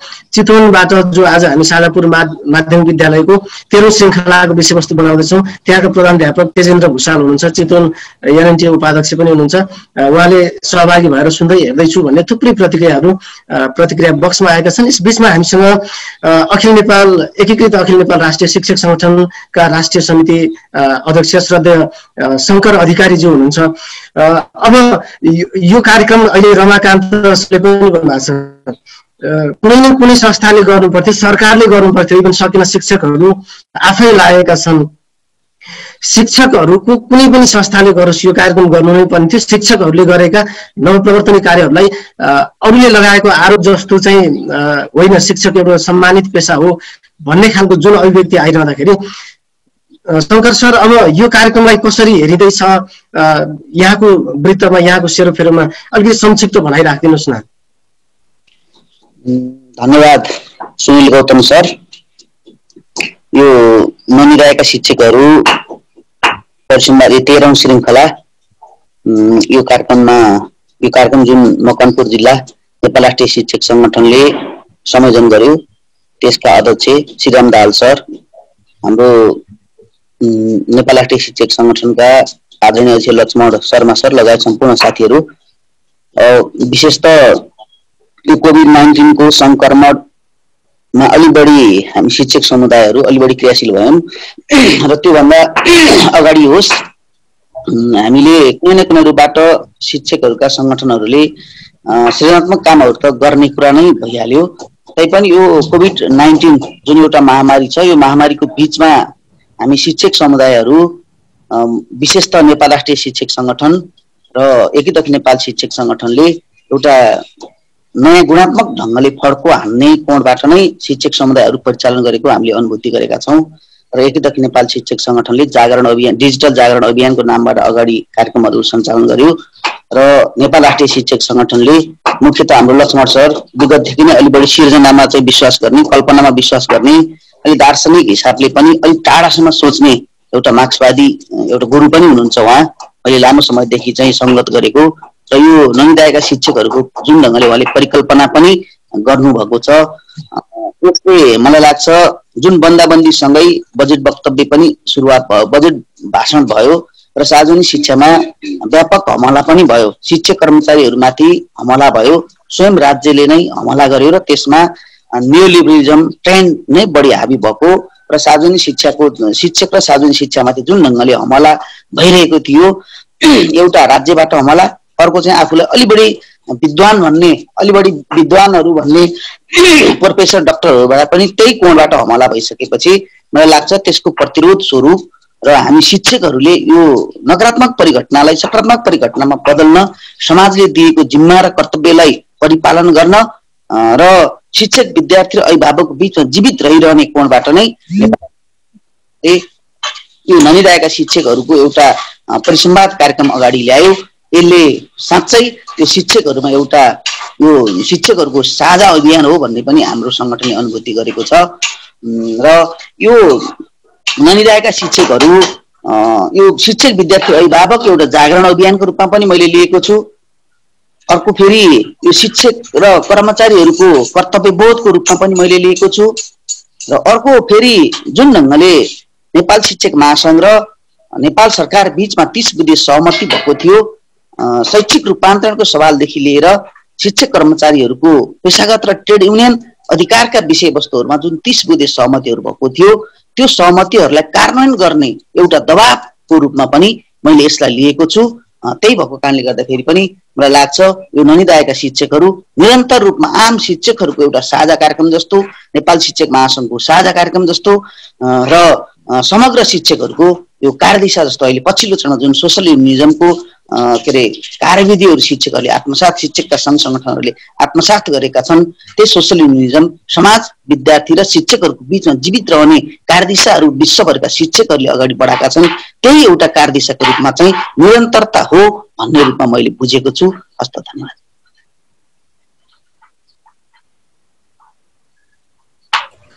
शङ्कर सर, अब यो शिक्षकका नेताहरू चाहिँ अलिकति बढी काममा भन्दा पनि अन्यत्र चाहिँ अलि बढी नेतागिरी गरे, शिक्षण पेसा हो शिक्षकहरूको, त्यो गरेनन् भन्ने खालका आरोपहरूका बीचमा जुन किसिमले अहिले शिक्षकको पेसागत संस्थामा आबद्ध भएका नेताहरू नै रहेका स्कुलका विषयवस्तुहरू पनि हामीले केही श्रृङ्खलाहरूमा देखाइसकेका छौँ। यसले कस्तो सन्देश दिए जस्तो लाग्छ यहाँको अनुभूतिमा? मुख्यतः अब हामी विगतबाट शिक्षा पनि लिनुपर्छ। त्यो भएको कारणले गर्दाखेरि हामी अहिले विश्वभरि नै एउटा बहस आएको छ, यदि शिक्षकहरूको संस्थाहरू जीवित रहने हो भने कक्षा कोठामा गुणस्तरीय शिक्षा हुनुपर्छ। यदि ट्रेड युनियन आन्दोलनहरू, ट्रेड युनियन कर्मीहरू बाँचिरहने हो भने गुणस्तरीय शिक्षाको एउटा पहिचान स्वयं लिडरहरूकै विद्यालयबाट दिनुपर्छ भन्ने एउटा अन्तर्राष्ट्रिय बहस पनि भइरहेछ। अझ मुख्य गरेर त स्क्यान्डिनेभियन कन्ट्रीका चाहिँ टिचर ट्रेडहरू अलि बढी त्यतातिर क्रियाशील छन् र त्यसले विश्वलाई झकझकाएको छ। हुन त हाम्रो देश त अझ के अरे विकसोन्मुख राष्ट्र नै भयो होइन, यसमा टुक्रे उत्पादन प्रणाली नै बढी छ। यस अहिलेको कन्टेन्ट्समा अहिले हामी सोसल युनियन अझ सोसल जस्टिसलाई मात्रै समातेर पनि अगाडि जान सक्ने स्थिति छैन, किनभने अहिले पनि झन्डै 1.5 लाखभन्दा बढी शिक्षक कर्मचारीहरू 4000 देखि अस्थायी छन्, झन्डै 60,000 भन्दा बढी शिक्षक कर्मचारीहरू श्रम ऐन राज्यले नै परिकल्पना गरेको श्रम ऐन 2074 को मर्म भन्दा पनि तल, जस्तै 4000 देखि 6000 तल भत्ता, 11000 तल भत्ता खाएर बसेका छन्। त्यसले गर्दा अहिले अब हाम्रो नेपालमा एउटा कन्फ्युजन पनि हामी शिक्षकको ट्रेडहरूसँग एउटा कन्फ्युजन पनि क्रिएट भइरहेको छ। अब अहिले ट्रेड युनियन आन्दोलन प्रमुख कि अब हामी सिर्जना प्रमुख हैन सृजनात्मक ढङ्गले प्रमुख शिक्षकहरू भोग्दै छन्। निजी विद्यालयको अहिले झन्डै 1.5 लाखभन्दा बढी शिक्षकहरूले तलब भत्ता पाइरहेका छैनन्। यो कन्टेन्ट हामी भोकै भएर हामीले सृजना गर्न सक्ने कि नसक्ने, हामी सृजनात्मक हुनुपर्छ, सृजना गर्नुपर्छ। कक्षा कोठामा गुणस्तरीय शिक्षा त्यो 70% शिक्षण सिकाइ क्रियाकलापको मुख्य पृष्ठपोषक त शिक्षक हो हैन, कक्षा कोठा हो। तैपनि फेरि हामीले त्यसलाई त्यो राज्य त्यता छ कि छैन भन्ने कोणबाट पनि व्याख्या गर्नुपर्छ। र पनि फेरि आज समाजले जुन सुनिल सरले भन्नुभएको एउटा प्रश्न शिक्षकहरूलाई उठाइरहेछन्। हेर्नुहोस् हामी कठाघरामा छौँ, आज समुदाय र शिक्षकहरूको बिचमा ग्याप छ, विद्यार्थी र शिक्षकहरूको बिचमा ग्याप छ। त्यो भएको कारणले गर्दाखेरि हामी अहिले त्यही भएर नेपाल शिक्षक महासङ्घले अधिकार र कर्तव्यको नारा सँगै ल्यायो हैन। नेपाल शिक्षक महासङ्घले जुन नारा ल्याएको छ अधिकार र कर्तव्यको लागि शिक्षक एकता जुन एउटा नारा छ, हामी त्यही नाराकै पेरिफेरीमा आज हामी घुम्ने प्रयत्न गरेका छौँ। त्यो भएको कारणले गर्दाखेरि अलि बढी अहिले न्यू लिबरलिजम हैन त्यसले अलि बढी शिक्षक समुदायहरूमाथि सार्वजनिक शिक्षामाथि हमला बढी गरेको छ। त्यसले गर्दाखेरि समुदाय र शिक्षकमाथि ग्याप छ। त्यो भएको कारणले गर्दाखेरि पनि शिक्षक नेताहरूको एकदम अलिक अन्त लागे। अब अन्त लाग्न पर्ने स्थिति अब बाध्यता पनि त्यो भयो हैन। त्यसले गर्दाखेरि पनि अहिलेको ट्रेन्ड, अहिलेको चाहिँ विश्वको ट्रेन्ड भनेको चाहिँ फेरि परम्परागत ट्रेड युनियनको मोभमेन्टबाट भन्दा पनि अलिक समाजलाई सृजनात्मक ढङ्गले सृजनात्मक ढङ्गले समाजलाई हामीले योगदान गरेर त्यो योगदानको कदर समाजले गर्छ भन्ने कोणबाट हो हैन। तर नेपालको कन्टेक्स्टमा अलिकति समस्या चाहिँ छ। राज्य अलि बढी पछाडि भाग्न खोजिरहेछ। क्यापिटलिस्ट कन्ट्रीहरूले पनि लोक कल्याणकारी राज्य व्यवस्थाहरूलाई आत्मसात गर्न खोजिरहेछ। त्यसले गर्दाखेरि पनि ती राज्यहरू त हैन शिक्षा र शिक्षकप्रति उत्तरदायित्व भएको जस्तो नै देखिन्छ। तर पनि फेरि अब हामी सोसलिस्ट मोभमेन्टमा छौँ हामी, तैपनि यहाँको राज्य अलि बढी चाहिँ शिक्षाप्रति, शिक्षक कर्मचारीप्रति अलि बढी चाहिँ झन् उदार भन्दा पनि अलि बढी चाहिँ संकीर्ण भएको जस्तो अनुभूति सोच्ने तरिकामा। त्यसले गर्दाखेरि पनि एउटा कन्फ्रन्टेसन जस्तो समाज र शिक्षक समुदायमा चाहिँ आइरहेछ। अब हामी यसलाई शिक्षक समुदायहरूले पनि यसलाई गम्भीर ढङ्गले सोचेका छौँ, शिक्षक नेताहरूले पनि यसलाई हामीले गम्भीर ढङ्गले सोच्नुपर्छ र हामी पनि रूपान्तरणको एउटा पाटोमा, कर्तव्यबोधको एउटा पाटोमा हामी लाग्नुपर्छ। अधिकार आफ्नो ठाउँमा छ, तर मुख्य कर्तव्यलाई नै हामीले आत्मसात गर्नुपर्छ। अघि पनि मैले भने अहिले टिचर ट्रेडहरूको 3वटा कार्यदिशा जुन छन् विश्वभरि, एउटा चाहिँ औद्योगिक क्रान्ति स्तरकै ट्रेडको मुभमेन्टमा जाने, अर्को प्रोफेसनलिजमको रूपमा अगाडि जाने, अर्को चाहिँ सोसल जस्टिस साइडको चाहिँ ट्रेड युनियनमा जाने। त्यो भएको कारणले गर्दाखेरि हामी अहिले तेस्रो कार्यदिशालाई अलि बढी आत्मसात गरेर अगाडि बढ्नुपर्छ। हामी नेपाली शिक्षक कर्मचारीहरूले पनि त्यही ढङ्गले अगाडि बढाएका छौँ। र अब यो ननिदाएका शिक्षकहरू पनि त्यस्तो एउटा रूप हो। मैले अघि पनि भने लक्ष्मण सर अलि बढी सृजनामा रमाउने मान्छे हो हैन, अलि बढी चाहिँ कल्पनामा रमाउने मान्छे, अलि बढी चाहिँ यो शैक्षिक समृद्धितर्फ अलि बढी ध्यान दिने मान्छे। त्यो भएको कारणले गर्दाखेरि पनि यो कार्यक्रमले पक्कै पनि हामी समुदायहरूको मन छोएको छ, शिक्षक समुदायहरूको चाहिँ अलि बढी मन छोएको छ। मैले त्यही नै अनुभूति गरेको छु। हामी एकीकृत नेपाल शिक्षक सङ्गठनले पनि त्यही अनुभूति गरिएको छ भन्ने मलाई लाग्छ। र हामी रूपान्तरणको विकल्प छैन, मुख्य हाम्रो त्यही नै हो। पक्कै पनि अध्यक्षज्यू, यहाँको जुन किसिमको नेतृत्व छ, आम शिक्षकहरूको नेतृत्व यहाँले लिइरहँदा कार्यक्रमको सुरुवातमा नै आयोजक जिल्ला मकवानपुरका अध्यक्ष श्रीराम दाहालज्यूले भनिसक्नु भएको छ कि हामी प्रतिकूल अवस्थामा पनि दुःख गरिरहेका शिक्षकहरूको विषयवस्तु, तिनले गरेका दुःखका कथाहरू जो आज पनि सिडीमा न्यून पारिश्रमिकमा धेरै हुन्छ, उहाँले गरेका दुःखलाई एक्सपोज गराउनको निम्ति नै कार्यक्रम ननिदाएका शिक्षकहरू हामीले सञ्चालन गरेका हौँ भन्ने अभिव्यक्ति दिइसक्नु भएको छ। श्रद्धेय यस कार्यक्रमका परिकल्पनाकार लक्ष्मण शर्माजी हुनुहुन्छ, अहिले उहाँले थप केही बोल्नु होला। यस बीचमा कार्यक्रमको यो श्रृङ्खलालाई रूपन्देहीबाट शिक्षक सङ्गठन अध्यक्ष मोतीलाल सुवेदीज्यूले हेरिरहेको छु भन्नुभएको छ, पाल्पाबाट मदन सुवेदी हुनुहुन्छ, कैलालीबाट चक्र विष्ट लगायत थुप्रै व्यक्तित्वहरूले हामीलाई शुभेच्छाका प्रतिक्रियाहरू दिइरहनु भएको छ। अब यी तमाम जिज्ञासाहरू, तमाम सवालहरू, मुद्दाहरू सुनिसकेपछि शिक्षा क्षेत्रमा अत्यन्तै मिहिन ढङ्गले विश्लेषण गर्ने शिक्षा पत्रकार हामीसँग हुनुहुन्छ सुदर्शन घिमिरे, सिकाइ समूहबाट हुनुहुन्छ।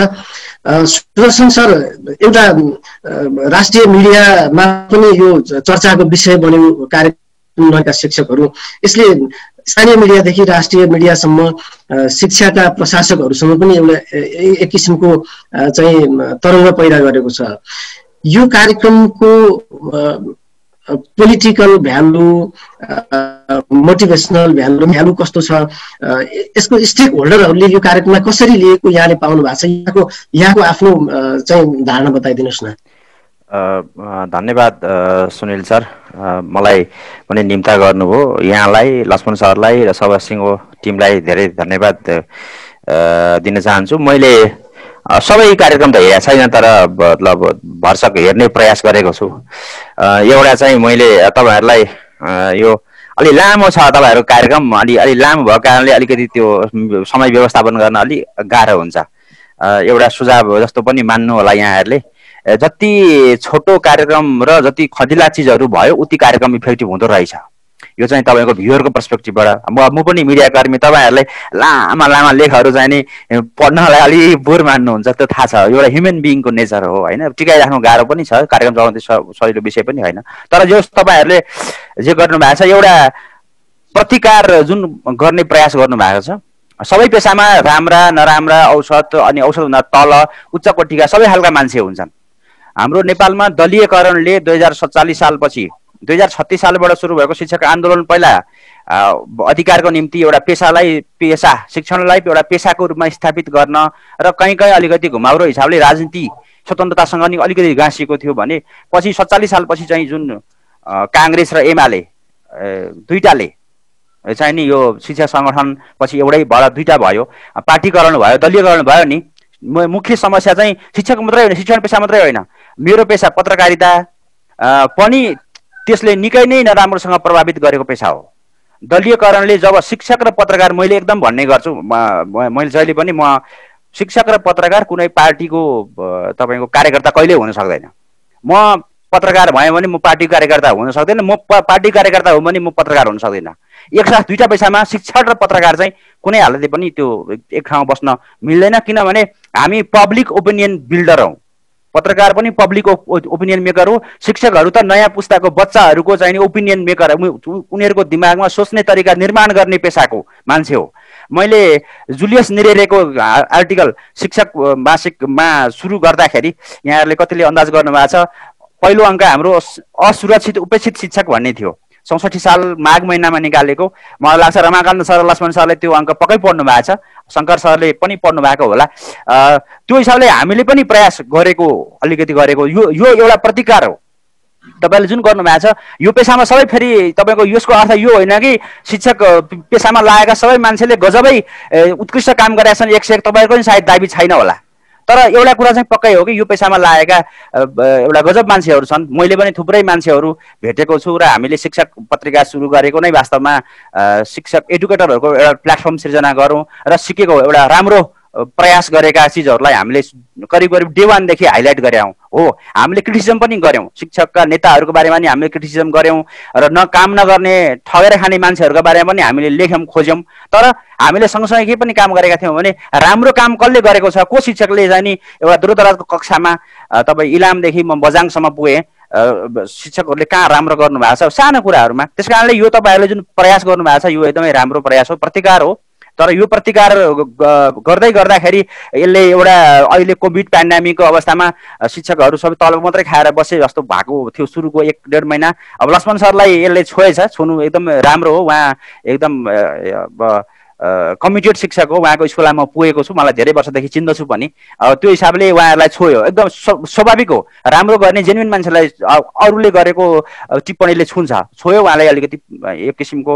हामीले पनि त काम गरेका छौँ भने हामी कहाँ त्यसै बसेका छौँ र भन्ने जुन सिम्बोलिक रूपमा एक किसिमको प्रतिकार गर्ने, एउटा प्रतिरोध गर्ने जुन प्रयास भयो एकदमै राम्रो र यसले पोजिटिभ एउटा प्रभावै पारेको हुनुपर्छ जस्तो मेरो अनुमान छ।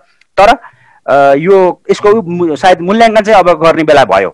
अब यहाँहरूले जस्तो अहिले शिक्षकका यहाँहरूको अहिलेको आजको यो कार्यक्रमको संरचना हेर्दा पनि अलिकति सङ्गठनात्मक बढी देखियो।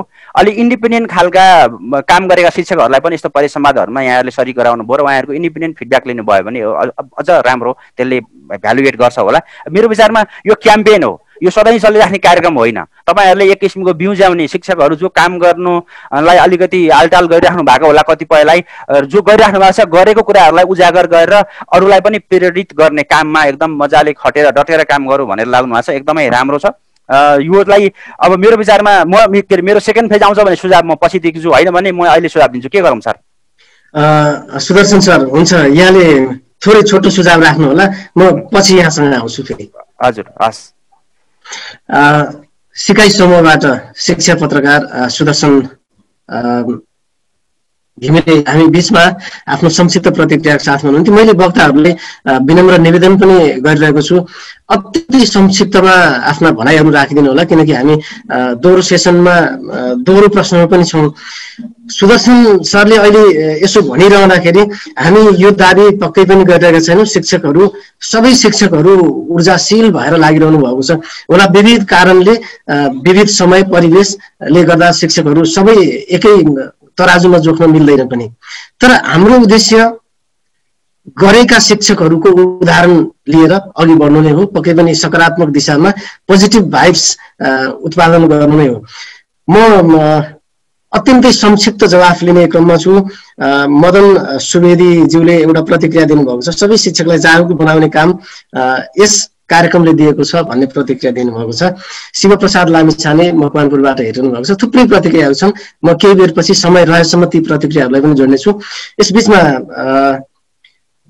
सानमाया खड्का ज्यूलाई म छोटोमा सोध्न चाहन्छु, यो शिक्षकहरूको चाहिँ राम्रा काम गरे अनि ती राम्रा काम गरेका शिक्षकहरूलाई मात्रै टिपेर ल्याएको हो नि भन्ने आरोपहरू पनि छन्, यसलाई कसरी लिनुभएको छ यहाँले? धन्यवाद सर। यो राम्रा शिक्षकलाई मात्रै टिपिएर ल्याएको भन्ने आरोप यो कपोल कल्पित आरोप मात्रै हो, होइन। शिक्षकहरू चलायमान छन्, पर्दामा देखिनु र नदेखिनु अलग कुरा होला, तर शिक्षक सुतेर बसेका छैनन्, शिक्षकहरू चलायमान छन्। शिक्षक भनेको यस्तो व्यक्ति हो कि ऊ सृजनशीलतामा रमाउने मान्छे हो, र एउटा गधालाई त भारी मिलेन भने जिउ हल्लाउँछ भने राज्यले जिम्मेवारी दिएको शिक्षक हो। शिक्षक आफ्नो कर्तव्यबाट भाग्न चाहँदैन। शिक्षक जहिले पनि कर्तव्यनिष्ठ व्यक्ति हो, इमान्दार व्यक्ति हो र आफ्नो कर्ममा रमाउने व्यक्ति हो। त्यस कारणले गर्दा मलाई यति बेला चाहिँ हाम्रो विद्वान महाशयलाई सम्झन मन लागेको छ, शिक्षक कक्षा कोठामै पुग्दैन, पुग्यो भने पनि समयमा पुग्दैन, पुगिहाल्यो भने समयसँग पढाउँदैन भन्ने खालको जुन आरोप हो, त्यो अन द स्पोटै गएर हेरेपछि थाहा हुन्छ कि सामुदायिक विद्यालय भनेको यस्तो विद्यालय हो, यो अबको समयपछि सुधार होला, त्यो हामीले अपेक्षा गर्ने कुरा हो। र विगतलाई फर्केर हेर्दा हामी यस्ता बाल बालिकालाई पढाउँछौँ कि जो 3 महिना एउटा विद्यालयमा पढ्छ, यति श्रमजीवी वर्गका बच्चाहरू त्यो विद्यालयमा आएका हुन्छन्। एउटा विद्यालयमा 3 महिना पढ्छ, एउटा श्रम गर्ने ढलान पार्टीको छोराछोरी त्यहाँ लगेर भर्ना गरिएको हुन्छ, कामको सिलसिलामा त्यो विद्यालयमा जहाँ पाएको पर्छ त्यहाँ बच्चा भर्ना गरिएको हुन्छ, त्यसपछि कामकै सिलसिलामा फेरि अर्को ठाउँमा हस्तान्तरण गरिएको हुन्छ। एउटै विद्यालयमा वर्षौं 1 कक्षादेखि 10 कक्षासम्म पढ्ने विद्यार्थीहरू सामुदायिक विद्यालयमा कमै हुन्छन्। यति हुँदै पनि सरकारी विद्यालयमा पठन पाठन गर्ने शिक्षकहरूले ल्याएको सरकारी नतिजा जो चाहिँ यासीको नतिजालाई हेर्दा गर्वका साथ भन्छौँ कि शिक्षकहरू पर्दामा आएर मात्रै काम गर्छन्, पर्दा पछाडि रहँदा काम गर्दैन भन्ने सरासर यो चाहिँ जो कतैबाट निस्किएको छ त्यो झुटो लान्छना हो। शिक्षक कहिले निराएका छैनन्, शिक्षक कर्मशील छन्, शिक्षक सृजनशील हुन्। त्यस कारणले गर्दा यो जुन लान्छनाप्रति मेरो विश्वास छैन। हस्, धन्यवाद यहाँको संक्षिप्त प्रतिक्रियाको निम्ति। म अझै पनि संक्षिप्तमा प्रतिक्रियाहरू व्यक्त गर्न पुनः निवेदन गर्दैछु। यति बेला मोरङ एनएमटिएबाट सहसचिव रिता पाठकले लेख्नु भएको छ, यो कार्यक्रमले 77 जिल्लाका हजारौं कर्मशील शिक्षकहरू जोड्नुपर्छ र जगाउनुपर्छ। दर्शकहरू के भन्नुहुन्छ सुनिल सर? दर्शकहरूलाई पनि सोधे कसो होला भन्ने प्रतिक्रिया व्यक्त गर्नुभएको छ। हामीले कमेन्ट बक्स खुल्ला राखेका छौँ। आम दर्शकहरू हामीलाई ननिदाएका शिक्षकहरू फेसबुक पेज र अनलाइन पत्र युट्युब च्यानल मार्फत संसारभर यति बेला हेरिरहनु भएको छ। यहाँले स्वस्थ प्रतिक्रियाहरू व्यक्त गरिदिनु होला, हामी ती प्रतिक्रियाहरूलाई पनि अनुकूल भएसम्म हामी जोड्दै जानेछौँ। र अत्यन्तै संक्षिप्त प्रतिक्रिया व्यक्त गर्नको निम्ति पनि मैले अनुरोध गरेँ। होमनाथ पौड्याल सरले लेख्नु भएको छ, टिचरहरू चाहिँ निदाएका होइनन् तर घरिघरि प्रविधि निदाइरहेको छ भन्नुभएको छ। पक्कै पनि हाम्रो देशको सूचना प्रणाली नेटको एक्सेसै यस्तो छ, यसलाई हामीले जे उपलब्ध छ जति सक्छौँ त्यसैलाई आधार मानेर त्यहाँबाटै सकारात्मकता खोज्ने कोसिसमा छौँ। यस बिचमा हामीसँग धर्मानन्द खरेल हुनुहुन्छ मोरङबाट, सिएनटी केन्द्रीय सदस्य हुनुहुन्छ। म अत्यन्तै संक्षिप्तमा यहाँको जवाफ लिन खोजिरहेको छु। कार्यक्रमको सुधार गर्नको लागि के गर्नु पर्ला धर्मानन्द सर, छोटोमा? ननिदाएका शिक्षकहरूको यो कार्यक्रम, यो ब्यानरको कार्यक्रमलाई सुधार गर्नका लागि अलि के अरे धेरै कभरेज हुने गरी हामीले म्यानेज गर्नुपर्छ। हस् हस्, धन्यवाद यहाँको संक्षिप्त प्रतिक्रियाका निम्ति। हामी सकेसम्म पूर्व मेचीदेखि पश्चिम महाकालीसम्मका सबै ऊर्जाशील शिक्षकहरूलाई र शिक्षकले गरेका दुःखका विषयवस्तुहरू जुन छन् जसले पोजिटिभ भाइब्स उत्पन्न गर्छ, हामी ती विषयवस्तुहरूलाई जोड्ने जमर्कोमा छौँ। यहाँको सुझावका लागि धेरै धेरै धन्यवाद छ। गंगा शर्मा हुनुहुन्छ, गण्डकी प्रदेश उपाध्यक्षज्यू हुनुहुन्छ। उपाध्यक्षज्यू, यो यहाँले संक्षिप्तमा भनिदिनु होला, यो राज्य र शिक्षकमा चाहिँ कस्तो प्रभाव छ? यो कार्यक्रम ननिदाएका शिक्षकहरूको यो श्रृङ्खला यहाँले हेरिरहँदाखेरि राज्यले जुन रूपमा लिनु पर्थ्यो त्यसरी लिएन भन्ने हामीले यहाँ अहिले बहस पनि सुन्यौँ। कस्तो खालको प्रभाव छ बताइदिनुहोस् न थोरै। हस्, धन्यवाद सुनिल सर। वास्तवमा सरले जुन खालको प्रश्न मलाई राख्नुभयो, आज नेपाल राष्ट्रिय शिक्षक सङ्गठनले सञ्चालन गरेको ननिदाएका शिक्षक कार्यक्रम एउटा राज्यलाई रोल मोडेलको रूपमा यो कार्यक्रमले बढावा पारेको छ र शिक्षक सङ्गठन रोल मोडेलको रूपमा शिक्षा नीति र शैक्षिक सवालमा अगाडि बढेको छ भन्ने लाग्छ मलाई। र यसले राज्यले यो कार्यक्रमलाई राष्ट्रिय अभियानको रूपमा अगाडि बढाउनुपर्छ भन्ने मेरो आफ्नो नेपाल राष्ट्रिय शिक्षक सङ्गठन गण्डकी प्रदेशको तर्फबाट र मेरो व्यक्तिगत तर्फबाट पनि मैले यसलाई एउटा अनुरोध गर्न चाहन्छु। र वास्तवमा यसले शिक्षकहरूलाई एउटा राष्ट्रियकरण गरेको छ। शिक्षकहरू बीचको पूर्व मेची पश्चिम महाकाली र अन्तर्राष्ट्रिय स्तरमा पनि शिक्षकहरू बीचको स्किल सेयरिङ गर्ने एउटा अवसर प्रदान गरेको छ। रिलेसन डेभलप गर्ने, सेयरिङ गर्ने र विभिन्न आफूले गरेका कार्यक्रमहरूलाई प्रदर्शन गर्ने, असल अभ्यासहरूलाई सेयरिङ गर्ने गर्दाखेरि यसले शिक्षकहरूमा सेल्फ इभ्यालुएसन र सेल्फ एक्चुअलाइजेसनको भावना विकास गरेको छ भन्ने मेरो आफ्नो दृष्टिकोण रहेको छ।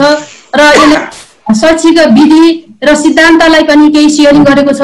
यो अभियान वास्तवमा नेपाल सरकारले एउटा राष्ट्रिय अभियानको रूपमा र शिक्षा नीतिमा पनि यसलाई अगाडि बढाएर जानुपर्छ भन्ने मैले यसलाई अलि बढी केले नै गर्न चाहन्छु।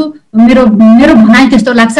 र यसमा चाहिँ विशेष गरेर विद्यार्थी, शिक्षक, अभिभावक, पिटिए, शिक्षा र शैक्षिक सरोकारवाला व्यक्तिहरू बीचको एउटा सम्बन्ध स्थापित गर्ने अवसर पनि प्रदान गरेको छ। सबै क्षेत्र, तह र वर्गका व्यक्तिहरूको क्षमता प्रदर्शन गर्ने र यहाँ नेपाल राष्ट्रिय शिक्षक सङ्गठनलाई पनि आगामी कार्यकालमा शिक्षक सङ्गठन एउटा चुस्त दुरुस्त र पारदर्शी एउटा नेतृत्व र जुझारु सङ्गठन निर्माण गर्नको लागि एउटा मिररको काम पनि यसले गरेको छ भन्ने मलाई लाग्छ। सुनिल सर। हस्, गंगा म्याम, बागलुङको प्रतिनिधित्व पनि भएको छ यहाँ आइरहँदाखेरि। बागलुङबाट जागरुक शिक्षकका केही कथावस्तुहरू हामी कार्यक्रम ननिदाएका शिक्षकको विषयवस्तु बनाउन पाऊँ, यहाँको नेतृत्व रहोस्। धेरै धेरै शुभकामना पनि भन्न चाहे।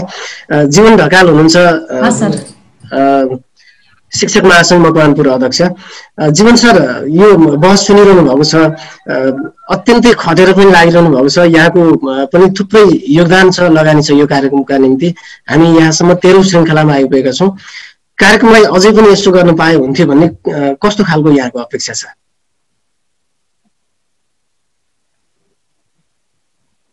म्युटमा हुनुहुन्छ जीवन सर, अनम्युट हुनु होला।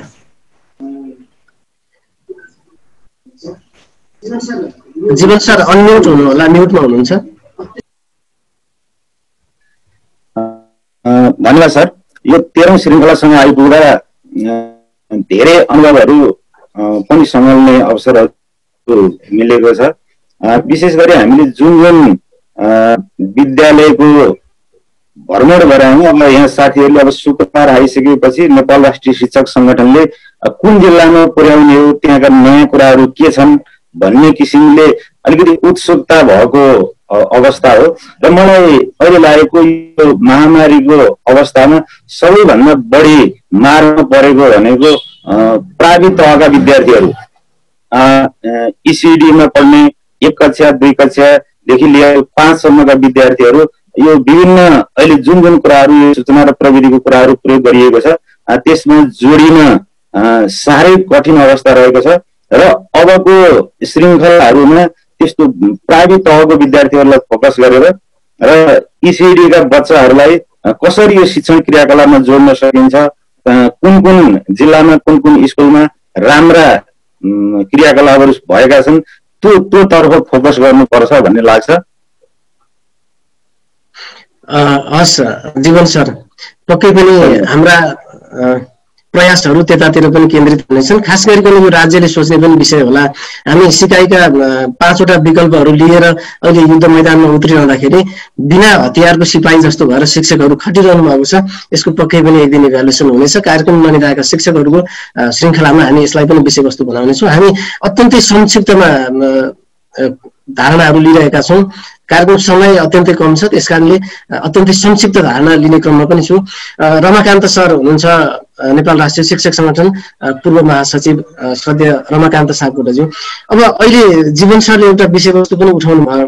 साँच्चै यो चुनौती पनि छ। हात समातेर अक्षर सिकाउने बालबालिकाहरूलाई प्रविधिमा जोड्नको निम्ति त पक्कै पनि सम्भव छैन र प्रविधि नेपालको भूगोल हेरिरहँदाखेरि सबै क्षेत्रमा यी खालका प्रविधिहरू पनि पहुँच छैन। के गर्न सकिएला? यो राज्य सरकारलाई पनि एउटा सुझाव हुने किसिममा अत्यन्तै संक्षिप्तमा यहाँको विचार राखिदिनुहोस् न। धन्यवाद। अघि सुदर्शनजीले भन्नुभएको थियो नि, यो अभियान हो, यसले जगाउने हो। जागिसकेका मान्छेहरूले चाहिँ के गर्नुपर्छ भन्ने बाटो पहिल्याउने काम चाहिँ आफै सृजनशील भएर पत्ता लगाउनुहुन्छ।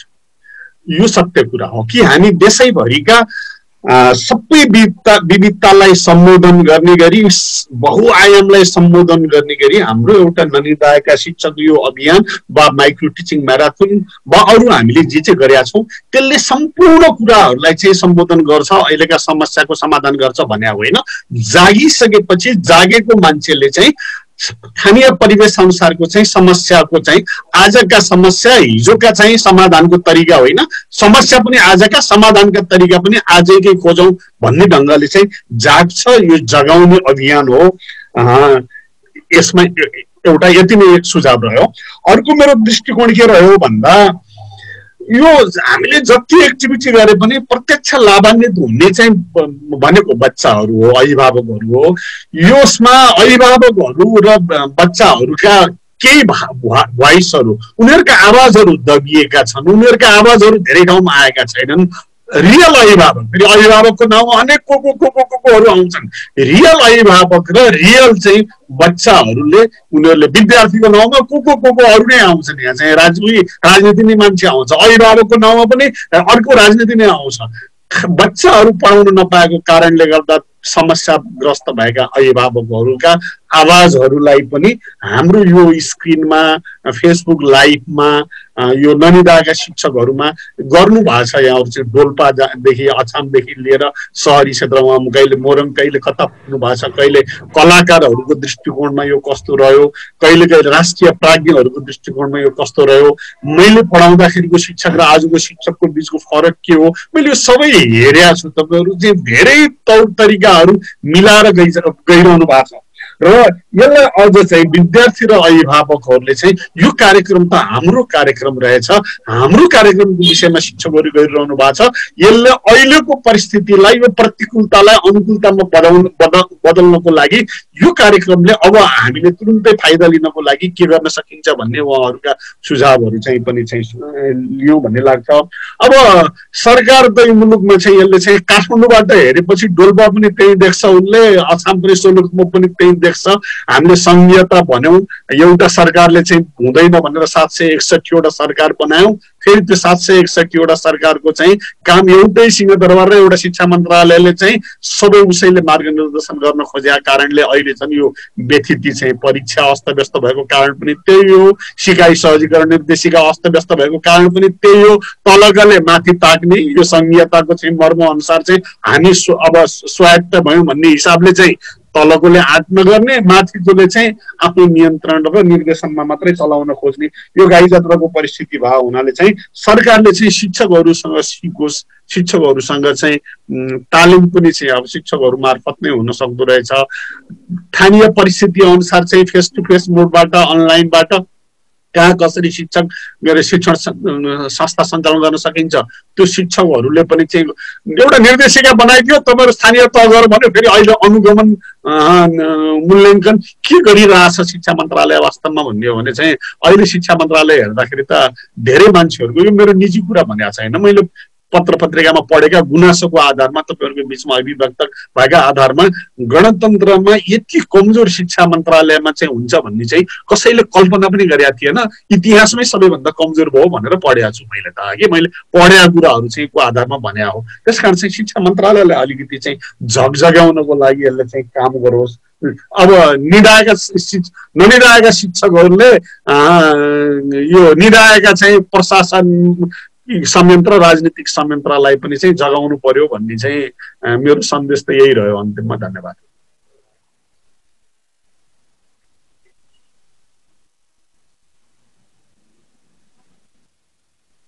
सुनिल सर। धेरै धेरै धन्यवाद सर। म सुनिराखेको छु, मेरोमा नेट अनस्टेबल भएर मलाई केही समस्या पनि परिरहेको छ कार्यक्रम सञ्चालनको निम्ति। हस् रमाकान्त सर, म यहाँसँग पुनः पछि कुराकानी गर्नेछु। चिरण दास श्रेष्ठ हुनुहुन्छ चितवनबाट, म हेरिरहेको छु भन्नुभएको छ। त्यसै गरी केशर मणि गौतमले यस कार्यक्रमले कर्मठ शिक्षकहरूलाई ऊर्जा थपेको छ भने शिक्षकहरूलाई अपमान गर्नेहरूलाई सुन्दर जवाफ दिएको छ भनेर लेख्नु भएको छ। केशव सञ्जेल हाम्रो प्राविधिक टिमको पनि व्यक्ति हुनुहुन्छ। सबै शिक्षकहरूलाई निराउन नदिन राज्यले प्रविधिको पहुँच विस्तार गरेर सबै कार्यको नियमित निगरानी गर्ने व्यवस्था गर्दा राम्रो हुन्छ भनेर लामो प्रतिक्रिया लेख्नु भएको छ। मैले केही अंश मात्रै भाषण गरेँ। त्यसरी मदन सुवेदीले सरकारले सञ्चालन गर्नुपर्ने कार्यक्रम एनएनटीले सञ्चालन गरेको छ भनेर लेख्नु भएको छ। सुदूरपश्चिमबाट एमपी पोखरेलले लेख्नुहुन्छ कार्यक्रमले दिशाविहीन शिक्षकहरूलाई दिशानिर्देश गर्ने काम गरेको छ, अब यहीँबाट जिम्मेवार बनेर घचघचाउनु पर्छ भनेर लेख्नु भएको छ। एउटा प्रतिक्रिया थियो, मैले यहाँ निकै माथि गइसकेको छ। शिक्षकहरू होइन पालिकाहरू चाहिँ निराएका छन्, अब स्थानीय पालिकाहरूलाई दिउँजाउनुपर्छ भनेर लेख्नु भएको थियो। त्यो मैले नाम पढ्न सकिनँ, क्षमा चाहन्छु, निकै माथि गइसकेको छ प्रतिक्रिया। हामी कार्यक्रमको उत्तरार्धमा छौँ, झन्डै अन्त्यमा पनि छौँ, हामीसँग अत्यन्तै कम समय छ।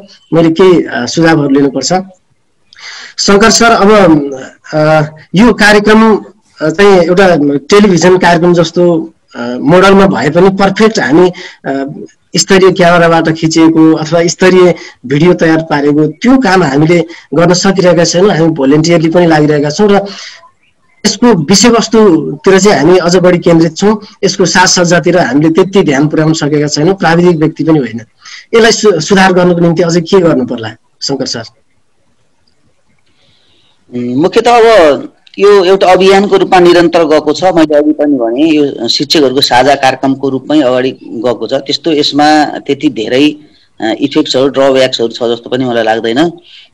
तैपनि फेरि अब अलिकति एउटा सेलिब्रेसनको रूपमा अब सङ्घ सङ्गठनहरूले आयोजना गरेको भइसकेपछि अब तल डेप्थ गहिराईमा पुगेर जुन समस्यामै जोडिने भन्दा नि कतिपय अवस्थामा सेलिब्रेसनको रूपमा पनि जान सक्छ होइन।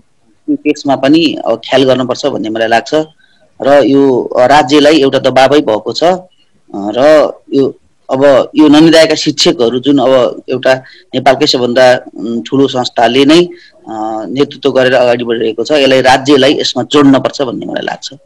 हस्, धेरै धेरै धन्यवाद छ। एकीकृत अखिल नेपाल राष्ट्रिय शिक्षक संगठन राष्ट्रिय समितिका अध्यक्ष शङ्कर अधिकारीको संक्षिप्त हामीले प्रतिक्रिया लिएका छौँ। सुदर्शन सर, यो मैले शङ्कर सरलाई सोधेँ, खास चाहिँ यहाँलाई सोद्धा अझ बेटर हुन्थ्यो होला, पत्रकार पनि हुनुहुन्छ, क्यामेरादेखिबाट लिएर सबै यो सुझावको निम्ति यहाँले यो कार्यक्रमलाई अझै स्तरीय बनाउनको निम्ति यसको आउटलुक भन्दा पनि यसको जिस्ट कुराहरू हामी जे खोजिरहेका छौँ यसलाई अझ सुधार गर्नको निम्ति के गर्न सकिएला सुदर्शन सर? धन्यवाद। हामीलाई एकदम राम्रो राम्रो क्यामेरा चाहिएको छैन, हामीसँग भएको स्मार्टफोन काफी छन्। वास्तवमा आजकल चाहिँ स्मार्टफोनबाट फिल्महरू बनाउने हामीले छोट्यौँ भने सर्ट मुभीहरू 5 मिनट 7 मिनट 10 मिनटको मुभीहरू बन्छन्।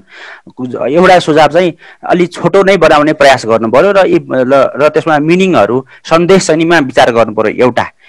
दोस्रो नम्बर बुदा चाहिँ नि यो क्याम्पेन हो, त्यस कारणले यो तपाईँहरूको रेगुलर गरिराख्ने कार्यक्रम होइन, यसलाई तपाईँहरूले क्याम्पेनको रूपमा नै अगाडि बढाउनु भएको छ। यसले ऊर्जा भर्ने हो, एउटा पोजिटिभ भाइब सिर्जना गर्ने हो। त्यो हिसाबले यो अगाडि अझै बढ्नुपर्छ भन्ने लाग्छ मलाई। र यसलाई छोटो मिठो छरितो अलिकति प्रोफेसनल टच लिने केही अझ प्रोफेसनलहरूको पनि तपाईँहरूले इन्डाइरेक्टली केही फिडब्याक लिनुभयो भने, म अडियो भिजुअलको म ज्ञाता होइन, म प्रिन्टको मान्छे हो बेसिकल्ली, र त्यसलाई अलिकति त्यसलाई परिष्कार गर्ने ठाउँहरू पक्कै पनि छ। आजकल त युट्युबमा पनि धेरै पाइन्छ, यहाँहरूले सिक्न खोज्नु प्रयास गर्दाखेरि। दोस्रो महत्त्वपूर्ण कुरा चाहिँ मलाई के लाग्छ भने अब यो अलि डिटेल लामा फिचर भिडियोहरू भएका छन्। जस्तो शिक्षकले चायमा गर्न सक्छन् भन्ने अभियान पनि यस्तै कुरा पोजिटिभ एउटा शिक्षकसँग एउटा आत्मबल भर्ने कुराको लागि भएको थियो। शिक्षक पत्रिका हामीले सुरु गरेर मैले 8 वर्ष जति काम गरेँ। त्यहाँ पनि हामीले मसिना कामहरू शिक्षकहरूले राम्रो गरेका कथाहरू हामीले लक्ष्मण सर र म त धादिङ पनि उहाँ र मसँगै घुम्या पनि छौँ कहिले होइन, 67 साल 10 वर्ष पहिला त्यहाँको पनि मैले कभरेज गरेको थिएँ। अन्त पनि त्यो हिसाबले चाहिँ नि अब के गर्नुपर्छ होला भने शिक्षकहरू कुन शिक्षकले राम्रो काम गरेको शिक्षकले कसरी काम गरिरहनु भएको छ, उहाँको साँझ बिहानदेखि बेलुकासम्म उहाँको एउटा मलाई लाग्छ 24 घण्टा को तपाईँहरूले क्याप्चर गरेर बिहान 6 बजे उठ्नुहुन्छ, त्यसपछि कति बजे उठ्नुहुन्छ, बिहान कसरी तयारी गर्नुहुन्छ, काम गर्नुहुन्छ, दिउँसो के गर्नुहुन्छ, एउटा एक दिन उहाँको कसरी बित्छ भन्ने सबै पाटोमा। किन शिक्षक नि मान्छे हो होइन, उसका पनि तनावहरू, उसको व्यक्तिगत जिन्दगी पनि हुन्छ, उसले कति ठाउँमा कस्ता कस्ता कुराहरूसँग जुझ्दै सङ्घर्ष गर्दै आएको छ। एउटा गजबको पात्रलाई तपाईँहरूले समातेर पात्रहरूको डिटेल केसहरू तपाईँहरूले ल्याउनु भयो भने मलाई लाग्छ त्यसले अझै बढी छुन्छ। हेर्नुहोस्, अब स्कुलकोमा आएको प्रगतिको बारेमा थुप्रै ठाउँबाट मतलब योभन्दा पहिला मतलब खोजबिनहरूले हुने प्रयास गरेका छन्। अरू मिडियाले नखोजेको हाइलाइट नगरेको ठाउँ तपाईँहरूले हाइलाइट गर्नु पर्छ भन्ने लाग्छ। र मलाई लाग्छ काम गरेका गजबका शिक्षकहरूको तपाईँहरूले दिनचर्या उसले गर्न त्यही काम पनि उसले गरेको कुराको भिडियो चाहिँ डिटेल यस्तै स्मार्टफोनबाट खिच्नुपर्छ होला। तेस्रो नम्बर बुदामा चाहिँ म के भन्छु भनेदेखि यो अब यसलाई शिक्षक सङ्गठनको एनएनटिएको होइन, यसलाई शिक्षक महासङ्घको कार्यक्रम बनाउनुपर्छ, सरकारको कार्यक्रम होइन।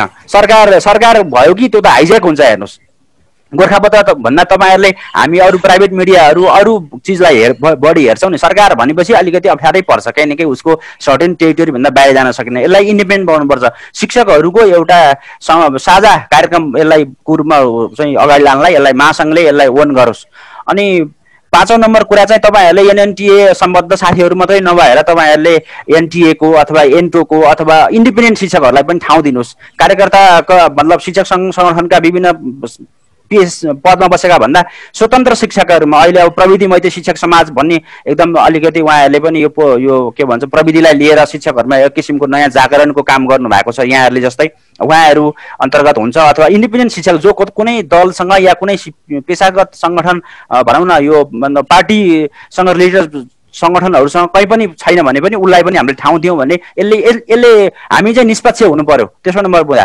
चौथो नम्बर बुदा चाहिँ म के भन्छु भने अब यसले चाहिँ नि तपाईँको हामीले क्याम्पेन सिर्जना गर्ने हो। अब यो यहाँबाट अलिकति अगाडि बढेपछि यसले मोरल सपोर्ट अहिले हामीलाई मोरलको लागि हो होइन। अहिले तपाईँको बेस्ट काम गरेका यसमा पनि कोभिडलाई लिएर बेस्ट काम गरेका स्पेसिफिक हुनु पर्यो। अब हामी अहिले पहिलाको स्टोरी होइन, कोभिडमा एकदम इनोभेटिभ आइडियामा काम गरेका हाम्रो पब्लिक स्कुलका शिक्षक साथीहरूलाई हामीले खोजी हामीले हाइलाइट गरौँ। 1-2 महिना मलाई लाग्छ यो काममा लाग्नुपर्छ। र त्यसपछि बिस्तारै चाहिँ तपाईँको हामी क्वालिटी एजुकेसन नेपालमा गुणस्तरीय शिक्षा भने के हो र त्यो गुणस्तरीय शिक्षा र गुणस्तरीय शिक्षकमा यो अबको बहस बिस्तारै मलाई लाग्छ आउँदो नयाँ वर्षबाट चाहिँ यो हामी त्यतातिर जानुपर्छ। र यसलाई शिक्षक महासङ्घले शिक्षकहरूको मूल संस्थाले नै ओन गर्नुपर्छ। एउटा कुरो म भन्न छुटाउन, जस्तो हाम्रो पेसामा पत्रकारिता पेसामा पत्रकार महासङ्घ छ, त्यो चाहिँ तपाईँको कुनै पनि दलको चाहिँ नि अब त्यहाँ छ विभिन्न ग्रुपहरू छ होइन। प्रेस सेन्टर, प्रेस चौतारी, प्रेस पहिला थियो, अहिले प्रेस युनियन छ। यसो मलाई भन्नुहुन्छ भने म विशुद्ध रूपमा म कुनै पनि न प्रेस युनियनको पट्टिको छु न प्रेस सेन्टरपट्टिको मान्छे हो म।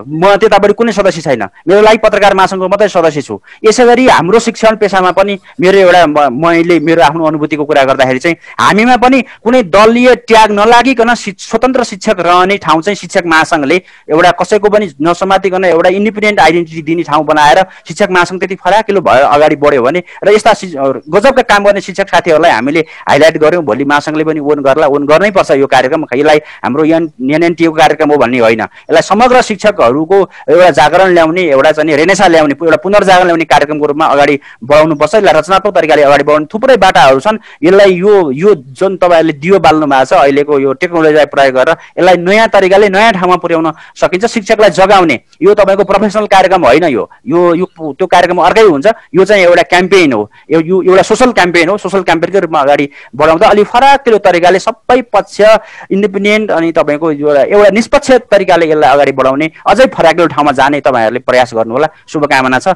र यसले एउटा निकै ठुलो अर्थ चाहिँ निर्माण गर्छ भन्ने मलाई लाग्छ। र यसले शिक्षामा एउटा स्तरीय शिक्षाको बहसतर्फ यो अब बिस्तारै मोडिनुपर्छ भन्ने ठान्छु म। मेरो कुरा यति हो, धन्यवाद।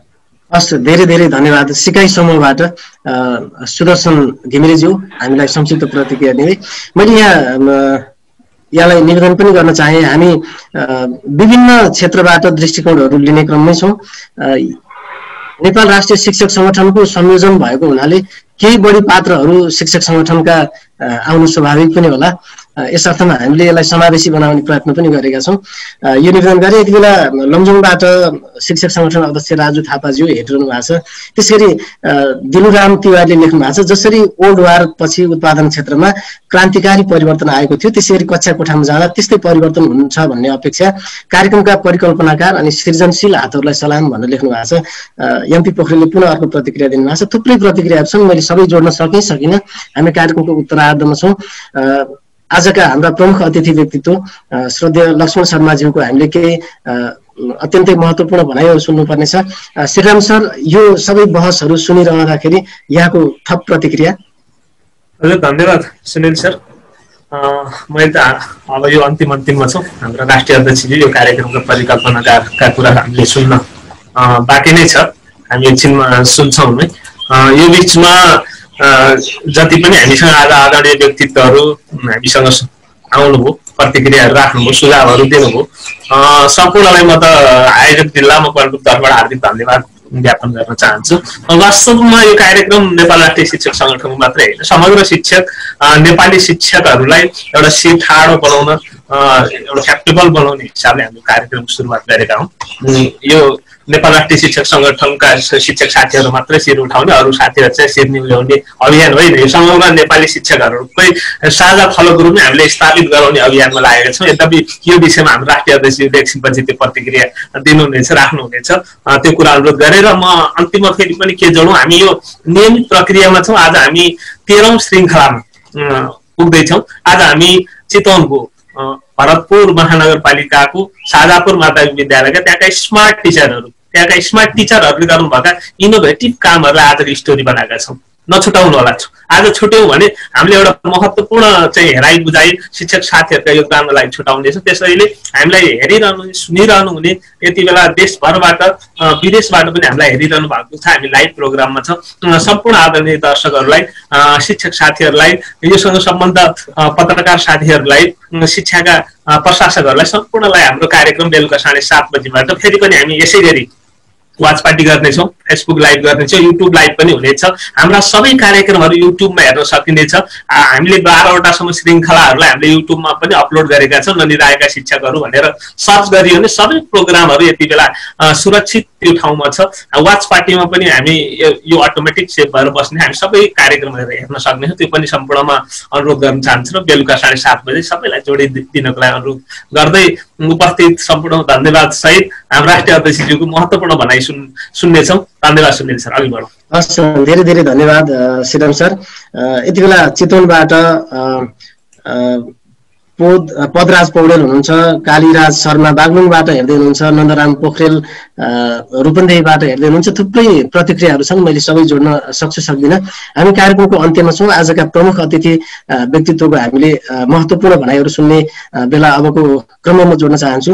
अबको स्क्रिनमा संक्षिप्त आफ्नो महत्त्वपूर्ण प्रतिक्रिया सहित नेपाल राष्ट्रिय शिक्षक संगठन राष्ट्रिय समिति अध्यक्ष एवं एसटीएफ महासचिव, यस कार्यक्रमका परिकल्पनाकार श्रद्धेय लक्ष्मण शर्माज्यू अबको स्क्रिनमा। धन्यवाद। तपाईहरु सबैलाई स्वागत छ। अब समय धेरै गइसकेको छ, मेरो स्वभाव अनुसार छोटा छोटा कुराहरू यहाँहरूसँग गर्नेछु। म 46 सालमा टिचिङमा प्रवेश गर्दा पहिलोचोटि लगाएको नारा चाहिँ शिक्षकको हकित र इज्जत प्राप्तिको लागि नेपाल राष्ट्रिय शिक्षक संगठन भन्ने टर्म सम्झिरहेको छु मैले। फोटो पनि छ एउटा।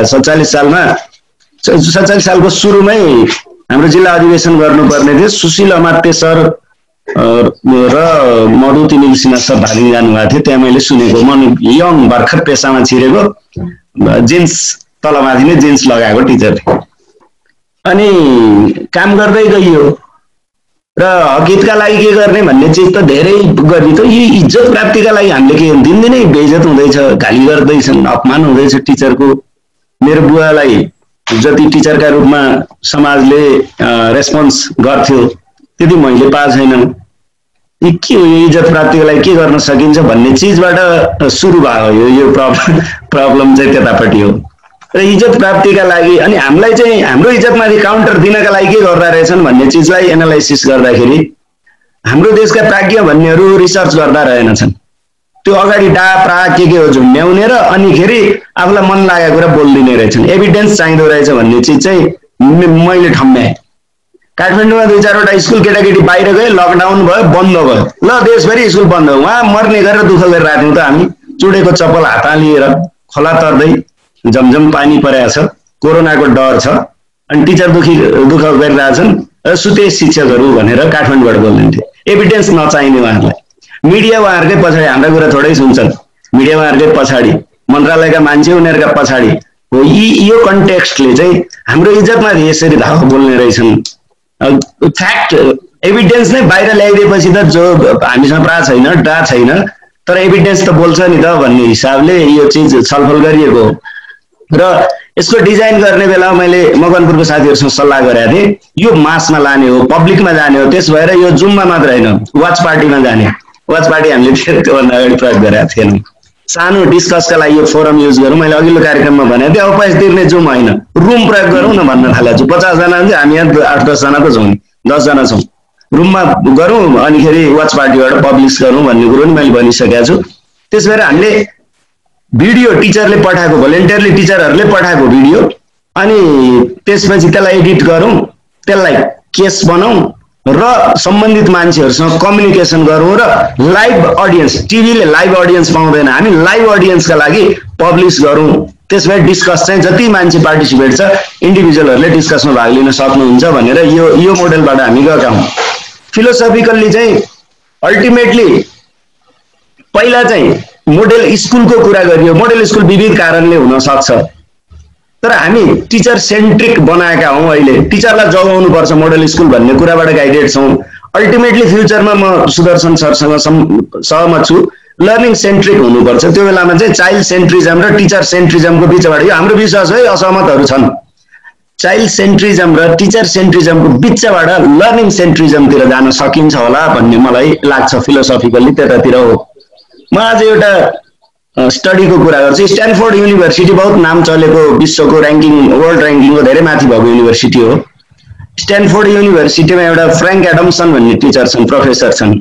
उहाँ स्कुलको टिचरको ब्याकग्राउन्डबाट आएको मान्छे रहेछ। उसले के रिसर्च गरेछ भने गएको 50 वर्षमा 70 देखि शिक्षामा चाहिँ टिचिङ पेसालाई, टिचरलाई स्ट्रङ फोर्स बनाएर, करिकुलमको लिड पनि तिनलाई दिएर, टिचर डेभलपमेन्ट भने ट्रेनिङ सेनिङको लिड पनि तिनलाई दिएर, पब्लिक इन्भेस्टमेन्ट बढाएर, राज्यले सघाएर जानुपर्छ भन्ने एउटा मत रहेछ। एउटा मत चाहिँ होइन, टिचरलाई त्यस्तो फोर्स बनाउने होइन, मार्केटमा उपलब्ध राम्रा टिचर राख्ने, नराम्रालाई विदा गर्ने, ट्रेनरले दिने, एक्सपर्ट्सले दिने अथवा एडमिनिस्ट्रेसनले दिने, करिकुलम त विज्ञको काम हो, टिचरले थोरै गर्छ भन्ने र पब्लिक इन्भेस्टमेन्ट होइन, पब्लिकको के अरे सरी गभर्मेन्टको अथवा मतलब पब्लिक इन्भेस्टमेन्ट होइन, इन्डिभिजुअलको पार्टिसिपेसन खोज्ने, फी उठाउने, सक्नेले तिर्ने, निजीकरण गर्ने भने ठिकै छ, इफिसियन्सी खोज्ने भन्ने टाइपको दुईटा मत चाहिँ संसारमा डिबेटमा आएछ। केही राष्ट्र त्यो बाटोतिर लागेछन्, पब्लिक इन्भेस्टमेन्ट बढाउँ, टिचरलाई सशक्त बनाऊ होइन, तालिम करिकुलमका काम तिनलाई दिउँ भन्ने मतमा 3-4वटा देशहरू र त्यसको विपक्षमा गएका 3-4वटा देशलाई उसले केस बनाएछ र रिसर्च गरेछ फ्र्याङ्क एडम्सनले। अनि यो 40 वर्ष लामो त्यो दुईटा बाटोहरूबाट के गर्दै गर्दै गर्दै कुन देश कहाँ आइपुग्यो भनेर हेरेको। त्यो 4 पब्लिक इन्भेस्टमेन्ट बढाउँ, टिचरलाई स्ट्रङ बनाऊ, करिकुलममा काम गरौँ भन्ने देशहरू चाहिँ फिनल्यान्ड, नर्वे, क्यानाडा यिनीहरू रहेछन्। अनि होइन यो पब्लिक इन्भेस्टमेन्ट बढाउनु पर्दैन, टिचरलाई स्ट्रङ फोर्स बनाउनु पनि पर्दैन, करिकुलम यो चिजहरूले गर्ने हो, टिचरलाई चाहिँ बजारबाट खोजेर ल्याउँ, ट्रेनिङ नि धेरै दिनु पर्दैन, बरु काम नलाग्दा बिदा गरिदिउँ, हटाइदिउँ, काम लाग्ने अर्को पाइहालिन्छ नि, बजारमा उपलब्ध छ, इफिसियन्सी खोजौँ, थोरै पैसाले धेरै नाफा लिउँ भनेर 4वटा केस उसले खोजेको मध्ये स्विडेन छ, चिली छ, यस्तो युएसए पनि एउटा हो। यसो गरेर 4-4वटा देशलाई केस बनाएर गरेको रिसर्चको लास्टमा आइपुग्दा त अहिले संसारको एजुकेसनको लिडिङ कन्ट्री चाहिँ पहिलो समूह भएछ जसमा पब्लिक इन्भेस्टमेन्ट, टिचरको रोल यो भएर गएछ। अहिले देश धनी भइकन पनि वर्स्ट पब्लिक एजुकेसन भएका देशहरू मध्येमा है OECD र्याङ्किङको वर्स्ट 4-5 भित्र चाहिँ त्यो अर्को पछिल्लो देश परेछ। यहाँहरूलाई युएसए को कुरा थाहा छ, त्यो OECD को र्याङ्किङमा अमेरिका सबै कुरामा यत्रो प्रभुत्व छ, दमदमी छ, पब्लिक एजुकेसनको र्याङ्किङ चाहिँ बिलो 25 छ, फिनल्यान्ड कहिले तल छैन, एक अहिले त यो र्याङ्किङमा हामी जानु केटाकेटीलाई हामी अब प्रतिस्पर्धामा राख्दैनौँ भनेर उनीहरू यो पिसा डिस्कसबाट बाहिर गइरहेको छ, डिस्कसबाटै बाहिर होइन। हाम्रो यहाँ एसियामा पनि अब देखिन्छ केही समयपछि यो स्थिति। त्यसकारण शिक्षामा के हो गर्नुपर्ने, के गर्नुपर्छ भन्ने विषयमा पब्लिक एजुकेसन नै हो, डेमोक्रेसीको लागि पनि हो, हाम्रो देशको फ्युचरको लागि पनि हो। पब्लिक एजुकेसनलाई नै स्ट्रेन्थन गर्ने हो, इन्भेस्टमेन्ट गर्ने हो, टिचरलाई इम्पावर गर्ने हो र उसलाई अगाडि बढाउनु पर्ने हो। टिचरलाई गाली गरेर हप्काएर धप्काएर थर्काएर हुँदैन। र त्यसकारण यो अहिले चाहिँ संसारभरिले महसुस गरेको कुरा हो। एसडीजी को नम्बर 4 ले पनि equitable, inclusive, quality education for all भन्ने टाइपको लाइफ लङ लर्निङको कुरासम्म आएको, त्यसै आएको होइन र यो डिबेटमा हामी अल्झिनुपर्छ जस्तो मलाई लाग्दैन।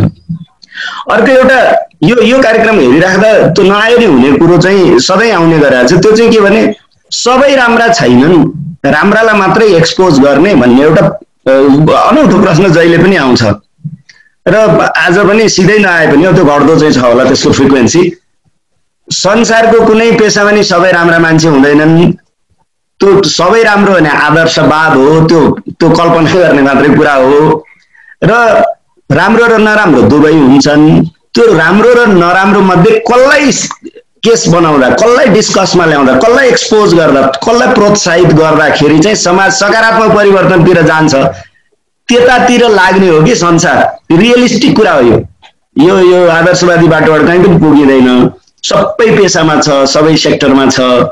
त्यसो भएकोले अब हामीले छान्दा चाहिँ कतापट्टि हामी कन्फ्युज हुनु हुँदैन, हामी छान्ने र त्यसलाई एक्सपोज गरेर त्यो परिवर्तनका लागि साधनको रूपमा चाहिँ कसलाई हो त अगाडि ल्याउने भन्ने कुरा खोज्न सकिन्छ। है केही नगरेका होइन, जुन पेसामा पनि पाइन्छ हाम्रो पेसामा किन नहुने, यही समाजको प्रडक्ट हौँ के अरे हामी।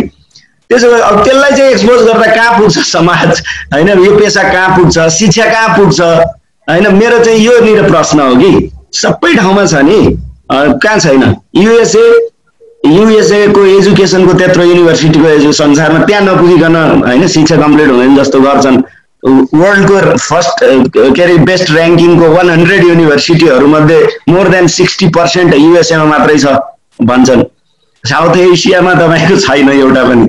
अब भनेपछि अनि त्यहाँ चाहिँ समस्या छैन र कति समस्या होइन, तर केलाई हो त अगाडि लैजाने भन्ने मात्रै प्रश्न हो। हामीले चाहिँ राम्रो गरेका साथीहरूलाई लैजाउँ, त्यसले 2-3टा फाइदा हुन्छ। नम्बर 1, त्यही साथी प्रोत्साहित हुन्छ र अझ धेरै काम गर्ला।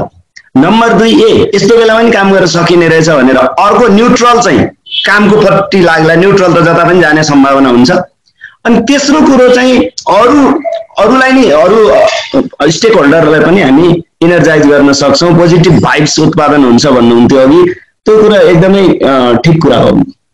र समस्याको कुरा गर्दा बेलायत अब यत्रो होइन गएका कति शताब्दीसम्म दबदबा उनीहरूको अब मिलिटरीका हिसाबले नहोला तर अहिले पनि संसारको नलेजको पार्टमा ब्रिटिस वे अफ थिङ्किङ त लिड गरिरहेछ। त्यस्तो हुँदाले पनि मैले एकताको मलाई जड्या टिचरको टेन्सन थियो हेर्नुहोस्, शिक्षक सङ्गठनको जिल्लाको नेता भएको के साउने टिचरलाई त कहीँ पब्लिकले समातेर ठाडाइदिएछ, कहीँ बाँधेर लिएर आएको छ हेर्नुहोस्, टिचरलाई हात बाँधेर लिएर आइदिएछ जिल्लामा। टिचर हो होइन, यो समाज हो, सबैले पिउँछन्, उसले पनि पियो होला तर ऊबाट बढी अपेक्षा गर्छ सोसाइटीले अनि असुरक्षित छ। अनिखेरि केसहरू अनेक आयो। यो पिउने टिचरहरूका बारेमा के उपचार गरेका होलान्, कसरी करेक्सन गरे होलान् भनेर त्यो बेला बल्ल बल्ल गुगल खोज्ने छिटो भएको थिएँ, म टिचर भएको थिएँ। अनि खोज्दै जाँदा कहीँ केही पाउँदैन, लास्टमा एउटा पाएँ मैले, त्यो रिपोर्ट चाहिँ बेलायतको रहेछ। बेलायतमा त प्रब्लम भएर नै स्टडी भयो होला होइन, त्यो प्रब्लम त्यहाँ रहेछ नि त। सोसाइटी त त्यहाँ त मग्न मस्तको छ, टिचरले बानी लाग्यो खाइदिन्छ, यसलाई कसरी करेक्सन गर्ने होला, उसको आत्मसम्मानमा पनि चोट नपुग्ने गरी भन्ने टाइपको मैले पढ्न पाएको थिएँ। त्यसो भएकोले यो समस्या सबैतिर छ, समस्या हुन्छ, समाधानको उपायहरू खोज्नुपर्छ। त्यसैले हाम्रो पेसालाई अलिक बढी अपेक्षा पनि गरेको हो, अब त्यो प्रति हाम्रो सम्मान छ।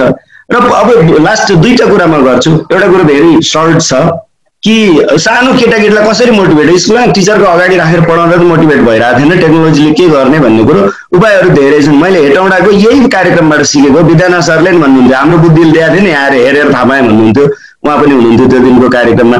प्यारेन्टिङ एजुकेसन गर्ने रहेछ नि त, सानो केटाकेटीलाई टेक्नोलोजीले नजिक ल्याउन पनि सक्दैन, मोटिभेसन गर्न पनि सक्दैन, ऊ त्यहाँ हामी जस्तो स्क्रिनका अगाडि कुरोमा रमाइलो मानेर ऊ बस्दैन। त्यस्तो बेलामा चाहिँ उहाँको प्यारेन्टलाई असल ढङ्गले सिकाउने र उहाँलाई बालबालिकालाई सिकाउनका लागि प्रयोग गर्ने हो। यही काठमाडौँमा नि राम्रो स्कुलहरूले चाहिँ सानो बच्चा पढाउने बेला चाहिँ प्यारेन्टले काखमा लिएर वा चेयरमा लिएर सँगै राखेर पढाउने रहेछ। अनि आमाले बुवाले उसको प्यारेन्टले पनि सँगै पढ्नुहुन्छ अनि बच्चालाई सिकाउनुहुन्छ। त्यो बच्चा त आफ्नो ढङ्गले खेलाउन खेलिरहेको हुन्छ तर उसको मम्मीहरूले पढाउँछ। एउटा हाम्रो यही प्रोग्राममा अर्को एउटा प्रोग्राममा हो, एकजना अभिभावकले भन्दै हुनुहुन्थ्यो टिचरले यति दुःख गर्छन् भन्ने कुरो त अहिले बच्चालाई काखमा लिएर उहाँहरूको अगाडि उभिएर बसे पो थाहा पाए होइन। यो त हाम्रो पेसाभन्दा अत्यन्त सम्मानित पेसा रहेछ भनेर ललितपुरको एउटा अभिभावक म्याडमले भन्नुहुन्थ्यो। र लास्ट कुरो चाहिँ यो पोलिटिक्स र नट पोलिटिक्सको कुरा गर्दा यो 70 वर्ष लामो डेमोक्रेटिक जुन प्रोसेसमा हाम्रो देश गयो, सबैलाई पोलिटिसियन बनायो, हामीले नगर्दा हुँदैन थियो। अब यो देशको डेमोक्रेटाइजेसनको डिस्कस चलिरहेको बेला चाहिँ नेपाली टिचरहरूलाई एकदम ह्याट्स अफ टिचर्स भनेर सम्मान गर्ने एउटा मञ्च यता फर्केर मेच यता घुमाएपछि चाहिँ हजुरहरूले गरेको योगदान कसैले गरेन।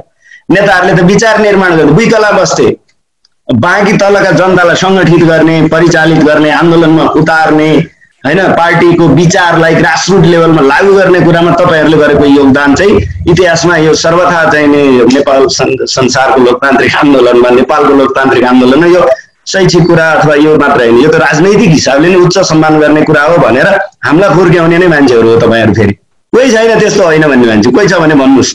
नेपालको डेमोक्रेटिक मुभमेन्टमा नेपाली टिचरहरूले गरेनन् योगदान वा गरेर नि बेठिक गरे भन्ने छ भने डिस्कस त्यहाँ पनि सुरु गरौँ, एभिडेन्स खोज्छौँ हामी। होइन भने डेमोक्रेटाइजेसनलाई तपाईँ सलाम गर्नुहुन्छ भने डेमोक्रेटाइजेसनको एक्टरहरूलाई आलोचना गरेर गर्न खोज्या कि इतिहासमा त्यो हामीले गरेको योगदान, हाम्रो पेसाका मान्छेले गरेको योगदानलाई भ्याकुम बनाउन सक्नुहुन्छ? भोटिङ गर्ने हो, अब त अनलाइन भोटिङ हुन्छ।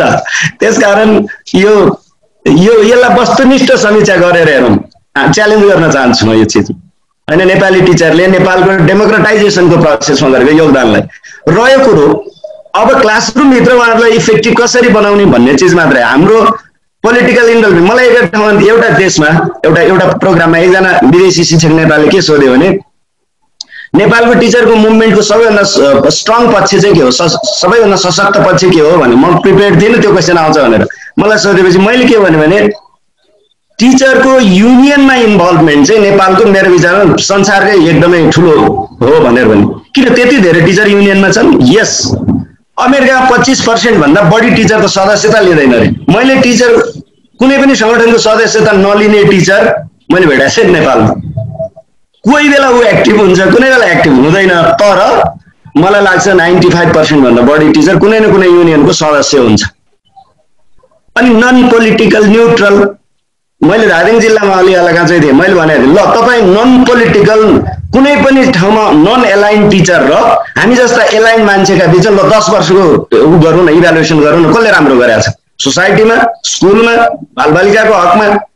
नन पोलिटिकल कतै पनि नन एलाइन्डहरू र एलाइन्डहरू मध्ये कसले राम्रो गरेको छ? नन एलाइन्ड हुनु नै क्वालिटी हो। पञ्चायत कालमा चाहिँ हो, किनभने एलाइन्डहरू डेमोक्रेसीको कुरा गर्थे, पञ्चहरूलाई त्यो कुरो मन पर्दैन थियो। कतैबाट त्यही नलेज त कन्टिन्यू गरिराख्नु भएको छैन तपाईँहरूले, त्यसलाई ब्रेक गर्नुपर्ने बेला कहिले हो? बेला भयो कि भएन? त्यसो भएकोले त्यो पनि स्टडी गरौँ। न्युट्रल भन्नेहरूले गजबै गरेका छन् भने लु नि त स्थापित गरौँ, त्यो नलेज पनि डिस्कस गरौँ। होइन भने मैले के देखिरहेको छु भने आजको साझा पूर्वाधि स्मार्ट स्कुल भनेर क्लेम गर्नुहुन्छ हाम्रो नेपाल राष्ट्रिय शिक्षक सङ्गठनको जिल्ला उपाध्यक्षको स्कुल, चितवनको अर्को नारायणी मावि रमाकान्त सरको स्कुल हो, टेकबहादुर थापाको स्कुल हो, र अहिले सिएनटीको राष्ट्रिय सह अध्यक्ष पूर्ण प्रसाद दोवाडी हेडमास्टर भएको स्कुल हो। बेस्ट स्कुलहरूको कुरा गर्ने भने बुटोलको कालिका मावि 7000 विद्यार्थी पढाउँछ, 250 स्टाफ छ अरे। हाम्रो एन्टो भन्ने मित्र सङ्गठनको अध्यक्ष हेडमास्टर भएको स्कुल हो। कतिवटा इक्जाम्पल चाहिन्छ र न्युट्रल कतै पनि लागेन। म सङ्घ सङ्गठन यो त्यो केही पनि होइन, चुनाव भोट पनि चुनावै पछि फेर्छु हजुर भन्नेको चाहिँ स्कुल लु नि त खोजौँ ल। काठमाडौँ मैले 1-2टा देखाएको छु, विद्यार्थी छैन त्यो स्कुलमा, मास्टर मात्रै छन्। अहिले दरबन्दी मिलान हुनुहुन्न भनेर भनिरहेको छ। अनि उहाँ कालीकोटको शिक्षक साथीले हाम्रो विद्यार्थी बढ्यो, दरबन्दी मिलान हुँदा हामी कहाँ टिचर आउँछ अरे हो सर भन्नुहुन्छ, भन्न सक्दैनौँ हामी भन्नु परेको छ। दुर्गममा विद्यार्थी बढाएको छ, काठमाडौँमा स्कुल चलेको छैन, सहरहरूमा स्कुल बन्द छ। हामीले मल्लेकको केस त लिएर आयौँ नि त। साँफे बगरबाट 7 कोस टाढा दुर्गममा भएको एउटा स्कुल त नन स्टप स्कुल छ, एउटा स्कुल होइन 8वटा स्कुल, एउटा गाविसकै 8वटा स्कुल त नन स्टप चलिरहेको रहेछ नि त। अनि डोल्पाको 2टा केस ल्याइसक्यौँ हामीले। त्यो कर्णालीको तपाईँको कान्ला हुँदै गएको घरको त्यो माटोको ढलानमाथि केटाकेटी थुपारेर टिचरले पढाइरहेको रहेछ नि त। यो कुरो काठमाडौँले देखाएको थिएन, सब ठप्प छ भन्ने लागेको थियो, होइन रहेछ भन्ने कुरो त स्थापित भयो। त्यसो भएकोले यो कार्यक्रमको भ्यालु छ, यो मुभमेन्टै हो। अब यो स्याडिस्ट ढङ्गले कसैले पनि नबोल्नु, अर्कालाई पीडा, अर्कालाई दुःख दिएर, अर्कालाई होइन नेगेटिभली टिप्पणी गरेर रमाउने नेचर, त्यो मेरो विचार अविकसितै नेचर हो। सबैले सबैको सम्मान गर्नुपर्छ जस्तो मलाई लाग्छ। र लास्टमा अब यो कार्यक्रमले राम्रो गर्दैछ, तर हाम्रो पनि लिमिटेसन छ। यो क्याम्पेन हो होइन, भोलिन्टियरले आएको केस हो। हामी ल अब एनएनटिएफ बाहेक हामीले राम्रो गरेका छौँ भन्ने साथीहरूको आयो डकुमेन्ट भन्ने त कुनै प्रब्लम नै छैन। हाम्रो बाध्यता एउटा छ, आज पनि एनएनटिएको जिल्ला उपाध्यक्ष, पर्सि पनि, किनभने हामी आफै क्यामेरा बोकेर हेलिकप्टर चढेर जाने होइन। जो साथीहरूले यो कार्यक्रमको भ्यालु बुझ्नु भएको छ उहाँहरूले पठाइदिनुहुन्छ डकुमेन्ट, त्यसलाई एडिट गरेर हामी पब्लिस गर्नेछौँ। सबैलाई आह्वान छ, अघिल्लो 2-3 कार्यक्रम अगाडि होइन अरू सङ्गठनका लिडरलाई पनि बोलाएर डिस्कसमा ल्याउन हो, केही प्रब्लम छैन। हामीले अघिल्लोचोटि सानभाइ सरलाई बोलाएको थियौँ, हामी टाको अध्यक्ष, अहिले इभेन्टको अध्यक्ष जो हुनुहुन्छ मेरो सम्मानित साथी शङ्करजी। त्यसो भएकोले यो सबै कार्यक्रम बनाउन केही आपत्ति छैन। हामीले स्थापित गर्न खोजेको मात्रै के हो भने शिक्षकहरू र सार्वजनिक शिक्षाको इज्जतका लागि मान्छेहरू सबै जिम्मेवार बनुन्, गैर जिम्मेवार टिप्पणी नगरून् होइन। सर्टेन फुडको प्रेफिक्स सफिक्स लगाएका भरमा एभिडेन्समा आधारित नभइकन गर्ने टिप्पणीहरू नगरून्। मिडिया पनि एक पाखे नहोस्। हुन त एक पाखे भन्ने शब्द अलि विचार उत्तेजक भएर गएको छ। पाखे भने होइन, एक पाखे भने एक पाटे, म भए एक पाटे भन्थे। मिडिया पनि एक पाटे नबनौँ र एभिडेन्स बेस्ड डिस्कस गर्नको लागि कोही आपत्ति छैन। म अब श्रीराम सरले गरिसक्नु भएको छ, म पनि आज भरे बेलुकाको केसमा एकदम एक्साइटेड छु। धेरैजना साथीहरू भाग लिनु होला।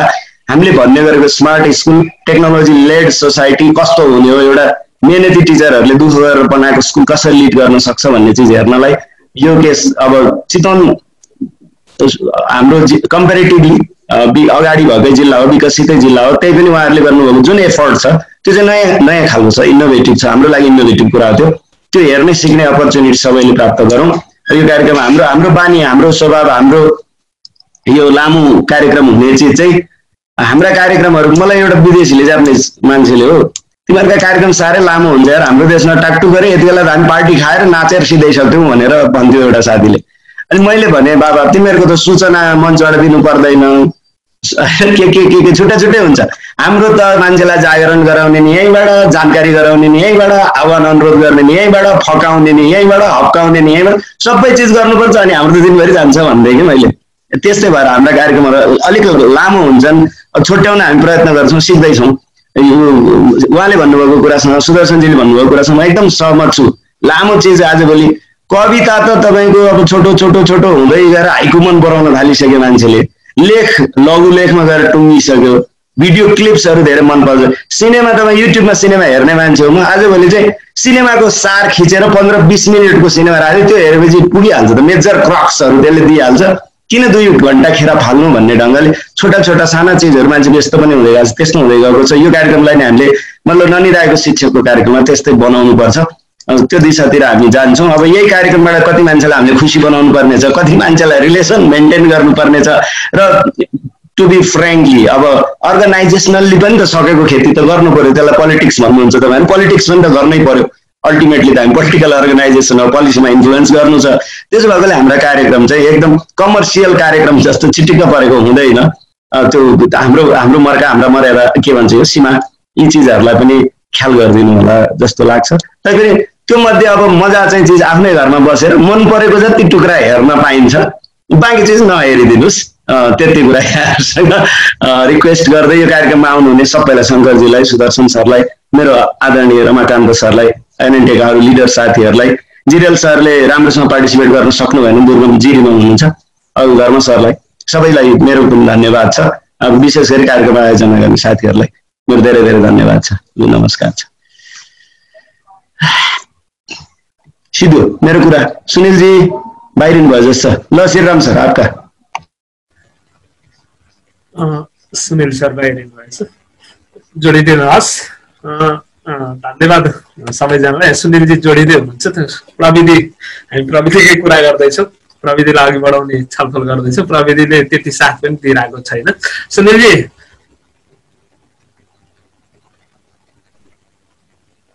उहाँका केही समस्या छ होला। मैले फेरि पनि अन्तिममा आज हामी 13औं श्रृङ्खलामा छौँ, ननिदाएका शिक्षक कार्यक्रमहरू, ननिदाएका शिक्षकहरू, हामी दुःख गरेका साथीहरूका दुःखलाई मेहनतलाई प्रयत्नमा छौँ। सुनिल सर टुङ्ग्याउनु होला, लक्ष्मण सर टुङ्ग्याउनु होला।